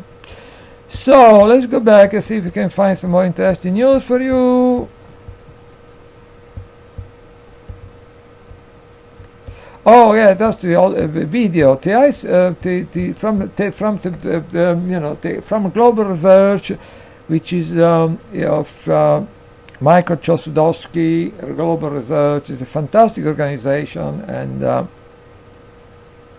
which most of the time stick to facts, like myself, try to stay clear of any kind of conspiracy theories. So it is from the wonderful Global Research video, the CIA is turning refugee camps in eastern Syria into ISIS hotbeds. But I mean, Jesus. We know that most of this terrorism has been financed by by Western country, by it's like by Western by the Western intelligence community, and so we have all the information which occasionally manage to escape the censor. So you get the other article in some reputable mainstream media, blowing the whistle of 43 going on, and then in a couple of days go down to memory hole, and then if you say like Western government, the Western intelligence community, the biggest sponsor of terrorism, they say you must be crazy, you are an evil conspiracy theorist. But the information come up occasionally, very damning information coming up occasionally, but then again, in a couple of days, go down through the memory hole, and then if you say something to the effect, Western government support terrorism, you must be crazy. Come on, you must be crazy. So there you go. So, and then we know that these people have valuable assets when they invaded Afghanistan, allegedly to fight Al-Qaeda. Then they round up all these people at Bora Bora. This is not a conspiracy theory, by the way. Google it up. They round up all these Al-Qaeda people at Bora Bora, and then so they were like it was like shooting fish in a barrel. Then they left them all escape through the mountains. All this big motorcade of all these terrorists escaping into the mountains, and at the U.S., the Pentagon, they let them go because they're valuable, very valuable asset, that they reused them in Kashmir, they redeployed them in Kashmir, in Somalia, in Nigeria, in Libya, in Syria, in Iraq. So they're very, very good assets for the CIA and similar creature, and so they let them escape at Bora Bora. They have complete control, air control. They could have like bombed the hell out of every single one of these people. They let this convoy go into the mountains, escape into the mountains. They did not do a single thing to stop them.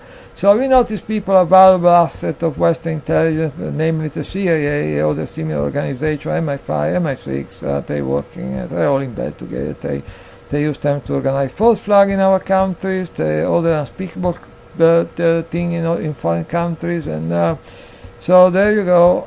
And yes, so talking about terrorism, and then obviously they talking about enslavement. They use all this false flag terrorism, and they use all these terrorists they sponsor, and they giving them drugs, because we know most of the people that they do this unspeakable thing because they all the time they are on drugs. They get the drug by MI5, MI6, the CIA and stuff. They give them drugs. They give them even wages. They give them access to intelligence. They give them training. They give them. They bankroll them. They give them a lot of money. They give them medicine. So And then we're all being a slave in the West. We have to do all this crazy thing, like we go through check-in at the airport, get rid of all the liquids and do all this crazy stuff, make my people's life totally unbearable because of terrorism, which is basically sponsored by our government with our taxpayer money.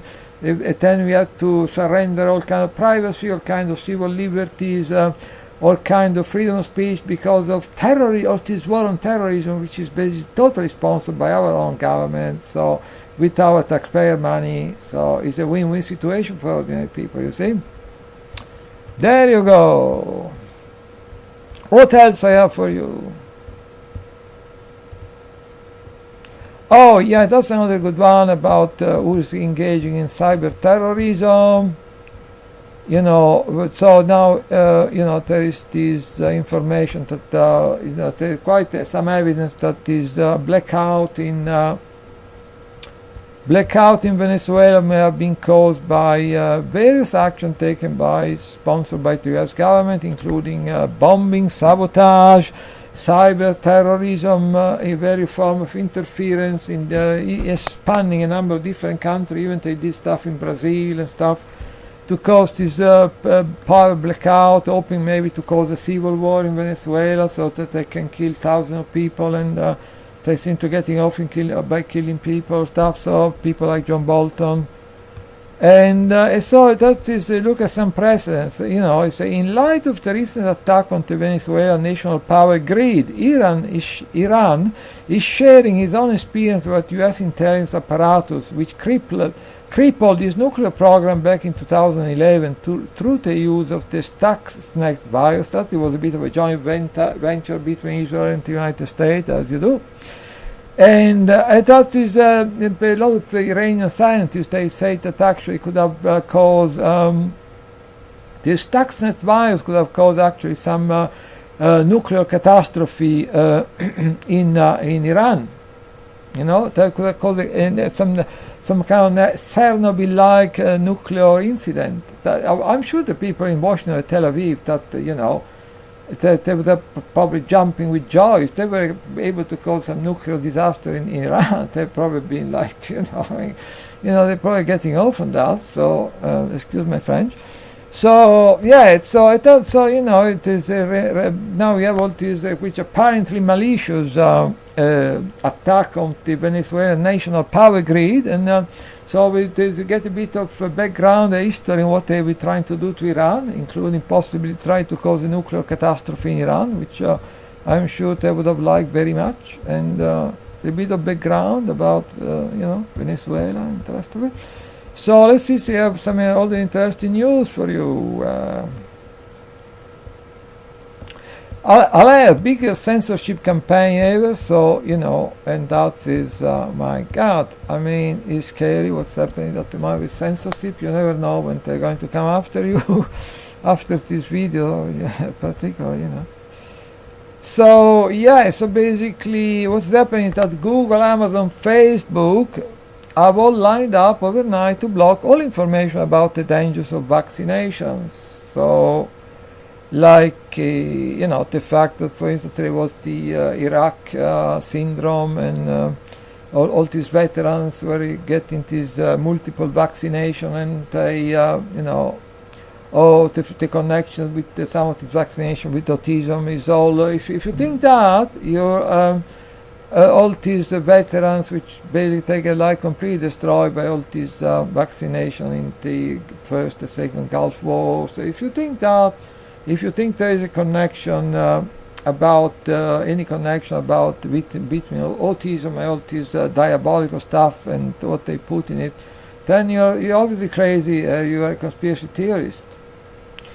So this campaign of censor. It was clearly planned out in advance. Yeah, because they all like most of these things that have been happening. Like Google and Facebook and other similar organizations going after certain groups of people at the same time. So you have to conclude that it looks very much like it's being coordinated in advance, because unless it's just some kind of extraordinary coincidence.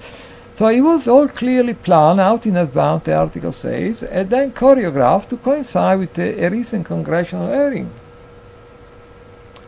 Google has changed search results. Amazon has removed books and video. They also remove all, I think recently, all completely kind of, all the books were like, historic books that were like, asking questions about the Holocaust. They all completely disappeared from Amazon. So, because obviously these books were made by evil Holocaust denier, anti-Semitic evil creatures, so they completely get rid of them. And so obviously, so you can have this situation where you can have it's perfectly right to have like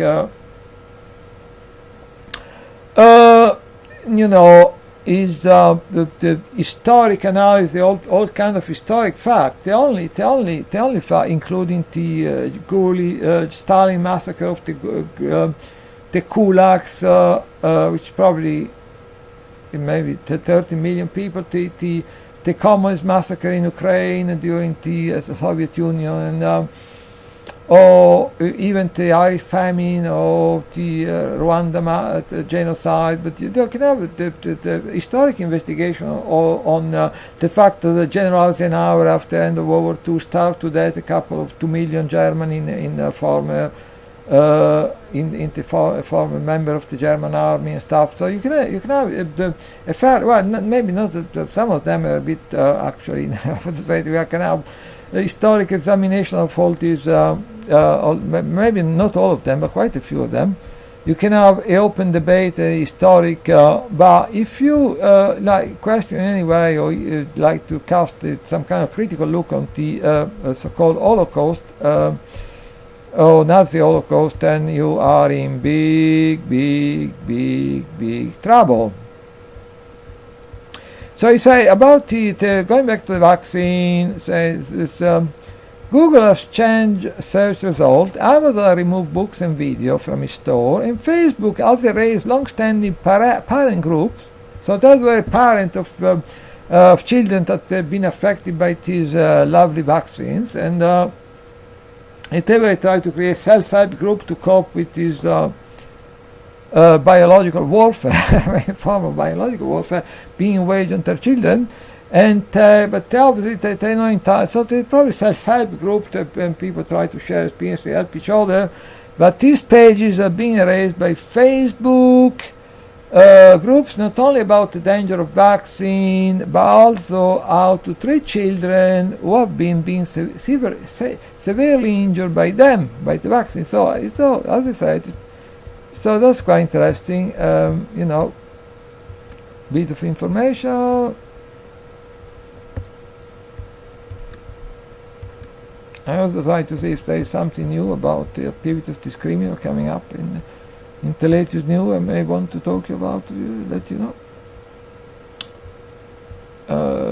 Okay, top US general criticized Google for working with China and not with that's quite interesting, and not with the US. So that's quite interesting mainly because we get some information about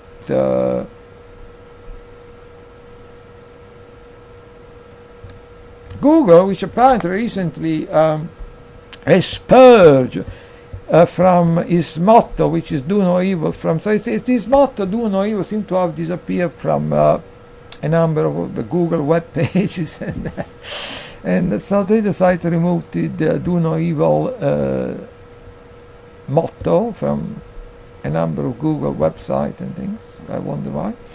But anyway, but this is regardless of what is the general said about no, it's it's give you some insight in a number of things, namely the fact that you heard about this like social credit system in China, and then people say, well, if you think, oh, that's China, it's never going to happen in the West. But good luck. And but we don't know if Google is involved in this social credit system in China. I think it's like many things, is entirely possible, but I don't have any definite information about that. So it's possible, but not documented. But anyway, we know that Google also is Google, however, is involved in other things.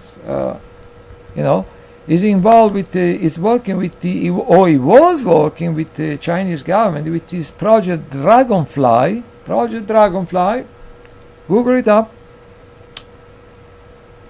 Which is basically the Dragonfly was the aim was to the fact that if you are in China and use Google to look up certain things, you get the somewhat even more selective version of your search that you are getting in the West, whereby any criticism of the Chinese government gets purged from your search. So even more restrictive that we poor people in the West when you try to look something on Google.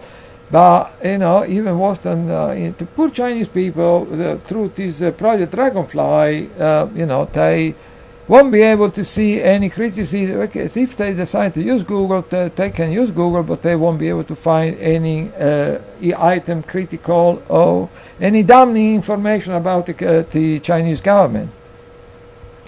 Thus, this apparently it is General Joseph Dunford, which apparently is chief of the Joint Chief of Staff in the U.S. at the moment, is objecting to this quite.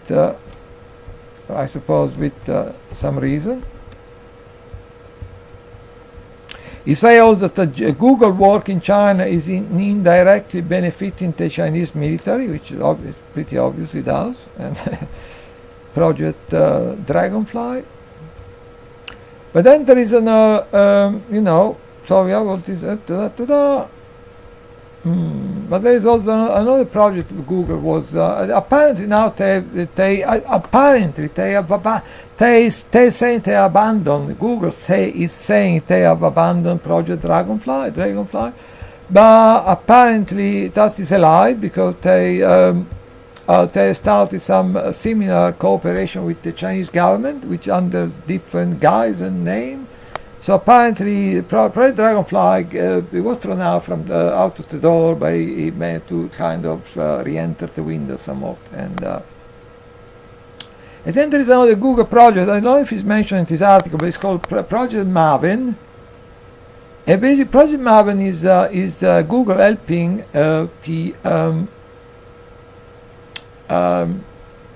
US military to create killer robots, all kind of military robots and killer robots. And then when the information was leaked, then a lot of Google employees get a bit upset and they start protesting quite vocally. And then Google say, okay, we stopped this Project Maven thing. But like with so many of these projects and things, they seem that they have a way of being thrown out of the door and coming back through the window. So, even for Project Maven, for one thing, they seem that there is some kind of deadline. So, okay, we are going to stop Project Maven, but we have a contract until it is 2020, whatever.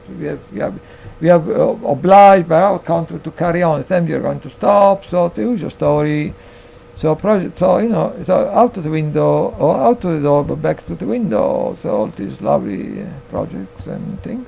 So let's see if I can find something else to entertain you about the activity of this criminal.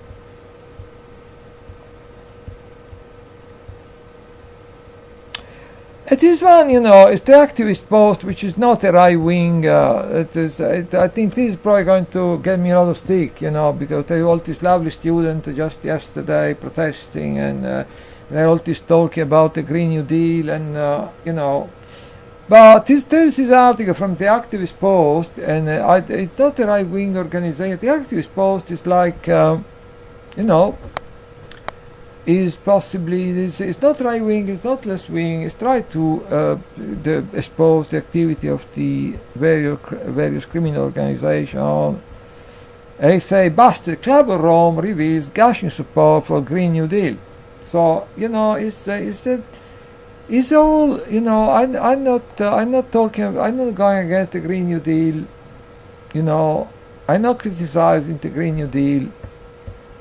I think there is some idea that the Green New Deal seems quite interesting, like the fact that all this animal farming is it's not a good thing. It causes an enormous amount of pollution of the water, pollution of the atmosphere. Is possibly most of this activity they involve a horrific amount of cruelty toward animal, because all these animals we are farming, they're not raised, and most of the time in very nice conditions. So horrific cruelty. Eating too much meat is not healthy. It give you, amongst other things, give you colonic cancer. I'm a vegetarian. Every now and then I may eat a bit of meat, but very rarely. So I'm not strict vegetarian for dietary reason. Occasionally, from time to time, I had a bit of meat, but I may go a couple of months without eating any meat. So I'm not in favor of eating meat. So I'm not against the.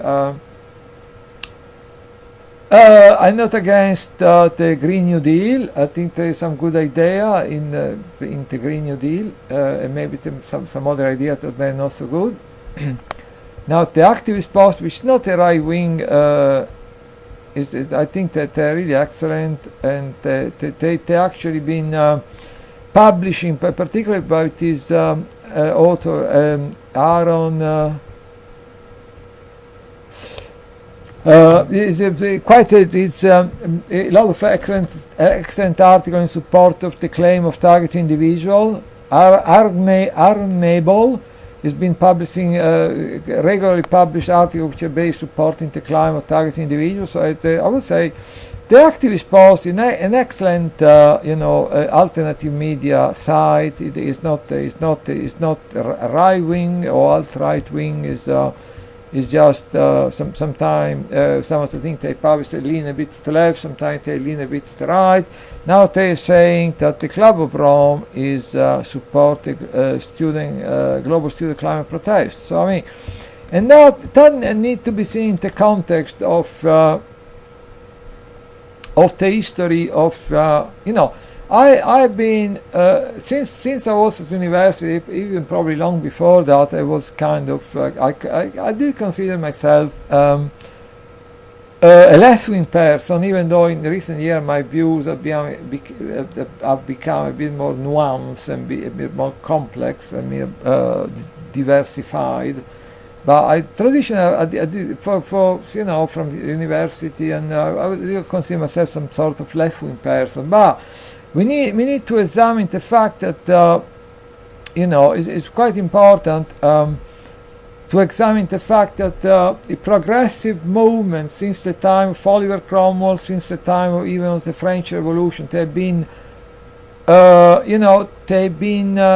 co-opted and manipulated and infiltrated and controlled by the money lending cartel, the banking cartel, and that was probably, it is already happening at the time of Oliver Cromwell in the mid 1600s. So I mean, for this reason, the progressive movement they can bring to the table a lot of good idea, progressive idea. But at the same time, they probably don't want to never analyze. Because they've been co-opted by the banker to a degree and manipulated by the banker to a degree. It's kind of original sin since the very inception of progressive movement, since the time of Oliver Cromwell, since the time of the French Revolution. Then there's a very reluctance in progressive left-wing movement to see to go to the bottom of some of the to point the finger to the banker, because anyway they feed off the end of the banker. For many centuries they've been feeding off the banker, feeding out of the end of the banker. So there is you can find this reluctance, this original sin in progressive and left-wing movement to really not always to point the finger at the bankers, at the terror financial banking cartel as the original cause of many of our social ill, financial ill, and political ills. So in a way, it actually, and then you have the right, you have the alt-right, and most of like most of the most of the most of the most of the right is equally infiltrated and controlled by the bankers, by organizations like the IPEC. So you get all these, you get a lot of all these alt-right or right-wing movement that with the rabid Islamophobia, because they often get money from the IPEC and from Israeli organization, which is they have a vested interest in promoting Islamophobia. So you see, so it is the left is compromised, the right is compromised, But then on the right, you find also a small number of intelligent people that actually take courage to point the finger at the bankers. So I think the left-right paradigm is basically becoming a bit obsolete in a way, but I think is very much the people against the bankers. That is the real distinction. You get a lot of people on the left, a lot of people on the right, which are totally compromised with the bankers, and then you get a lot of really, people with integrity on the left and the right that they're not compromised with the bankers. They're working for real change. They have the courage to denounce what the bankers are doing. So it's not so much left and right, but it's the people. It's very much the people against the bankers, all the people with integrity on the left and the right, and that they have the courage to really, denounce what is going on and how we are all being enslaved by the bankers, etc., etc. So, okay. So I think they obviously this article is talking about the Club of Rome, and at the Club of Rome, and then there is no question that I don't want to say anything about the Green New Deal. There is a good thing there. There's a lot of good things there, so I don't want to attack the Green New Deal, but it wouldn't surprise me if even this movement is already started to get co-opted and controlled by the bankers, because in a way there is a certain overlapping about their agenda. And what, without prejudice to the Green New Deal, there is some element of convergence. So you get, you get the Club of Rome, and you get these, which actually was one of the first of these organizations. Then together with the Council for Foreign Relations, then in this country you get the Royal Institute for Foreign Relations, which was the precursor of the Council for Foreign Relations in the U.S. Then you have the Trilateral Commission. And then you have this Bilderberg group, and actually with the Club of Rome, which is mainly ignored by conspiracy theorists. Just kidding. But it was one of the older of this organization. I think it was created in 1953 or 1958, so it was one of the older. And then, for instance, the Trilateral Commission was created in 1973. The Bilderberg Group was created later. So it was the first organization which is basically the think tank, or which basically if you are to because I like to always be quite clear about things. What is all this about? When this organization often, some of this movement, and some of them are AstroTurf movement. I don't say the Green New Deal is AstroTurf, but some of these organizations, what they basically espousing, what they are espousing is the fact that there are limited resources, so they want to decrease the number of, decrease the population, and in a way, that it's difficult to know what is not sustainable in terms of, I think in a way, some of the people espousing this agenda about limited resources, and the fact that we need to be careful in the use of the planet Earth resources and stuff. I'm sure that a lot of these people are sincere, they have a very good idea, but on the other hand, I think what is underlying all this reality is that there is these so-called elites of these banking cartels, and they don't want universal prosperity, because we had a bit of prosperity in the 50s, in the 60s on both sides of the Atlantic, and then all people, they start questioning authorities, and there was a huge student movement, a huge civil rights movement, and a huge anti-Vietnam War movement, and the 1968. So they don't want universal prosperity, because if you think about it, they have this very concentrated power in very few hands. And if you were to get a situation where people are free from economic concerns, some universal prosperity and freedom of speech, all harmony, without having all this state-sponsored terrorism, and then all this war on terrorism, and then all this austerity. If people were to have universal prosperity, the more universal prosperity humanity were to enjoy, the less power this small group of people would have over the planet, over the rest. So it's been demonstrated that at the end of the day, it's not even about money, it's about power and control. They don't want universal prosperity. When they start moving all the manufacturing jobs to Southeast Asia, other developing countries, they were thinking about creating a race to the bottom between worker in the West, the worker in the East, as to a way of enslaving everybody. Also, as a way of getting some kind of Trojan horse into the government of China and other countries to find maybe eventually to control them.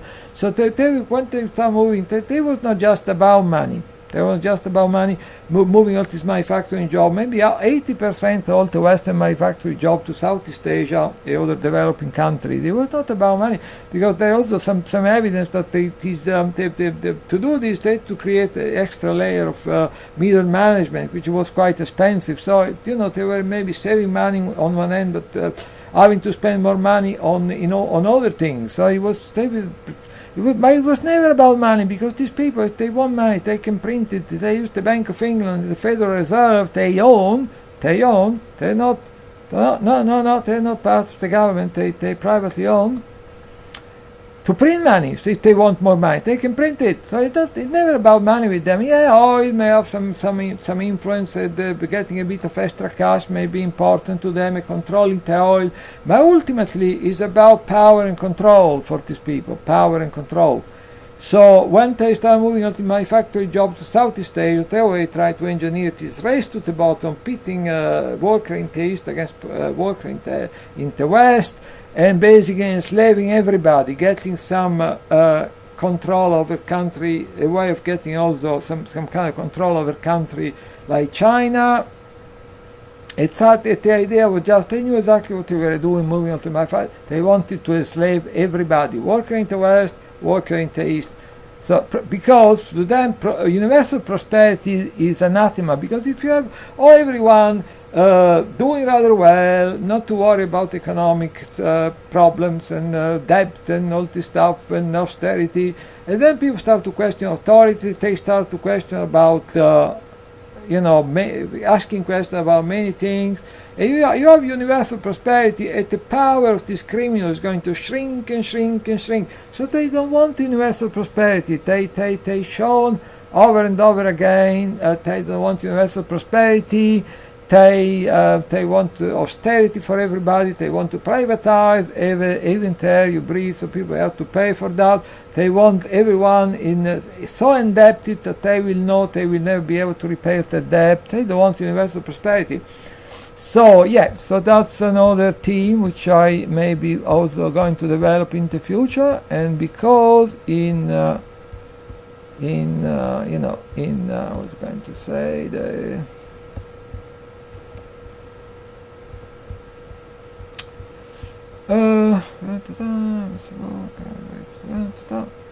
Anything else?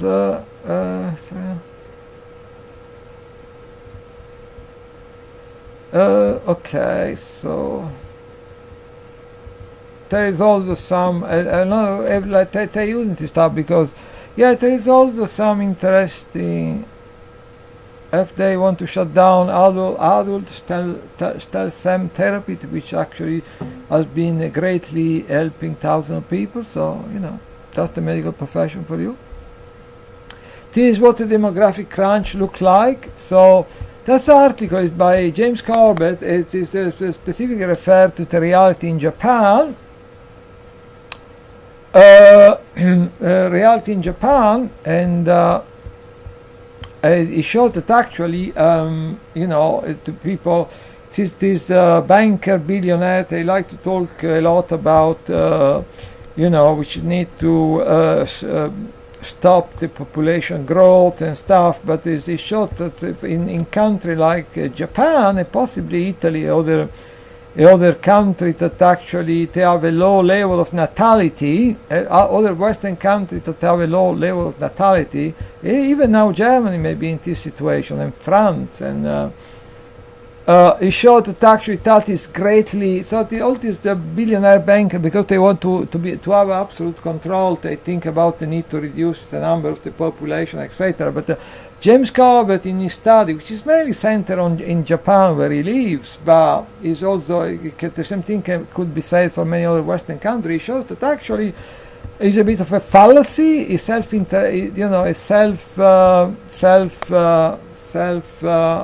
born out of self-interest, because actually all these countries like Germany, Japan, Italy, where there is a very low natality rate, and basically the number of the population is decreasing year on year, is actually this is greatly damaging the economy. So that's all these bankers, they talk about they talk about the need to reduce the number of the population. James Corbett shows in his study that is that actually this low natality rate, which is it basically it causing the population in Japan, the number of the population in Japan and Germany, Italy to decrease year on year, is actually greatly damaging the economy. So, and now I have to stop. There was another article I want to some information coming out of Pax International, but it's already 17 past midnight in sunny London, and I think I will have to stop my ramblings and ranting and ravings, and until the next time. That's all for now tonight.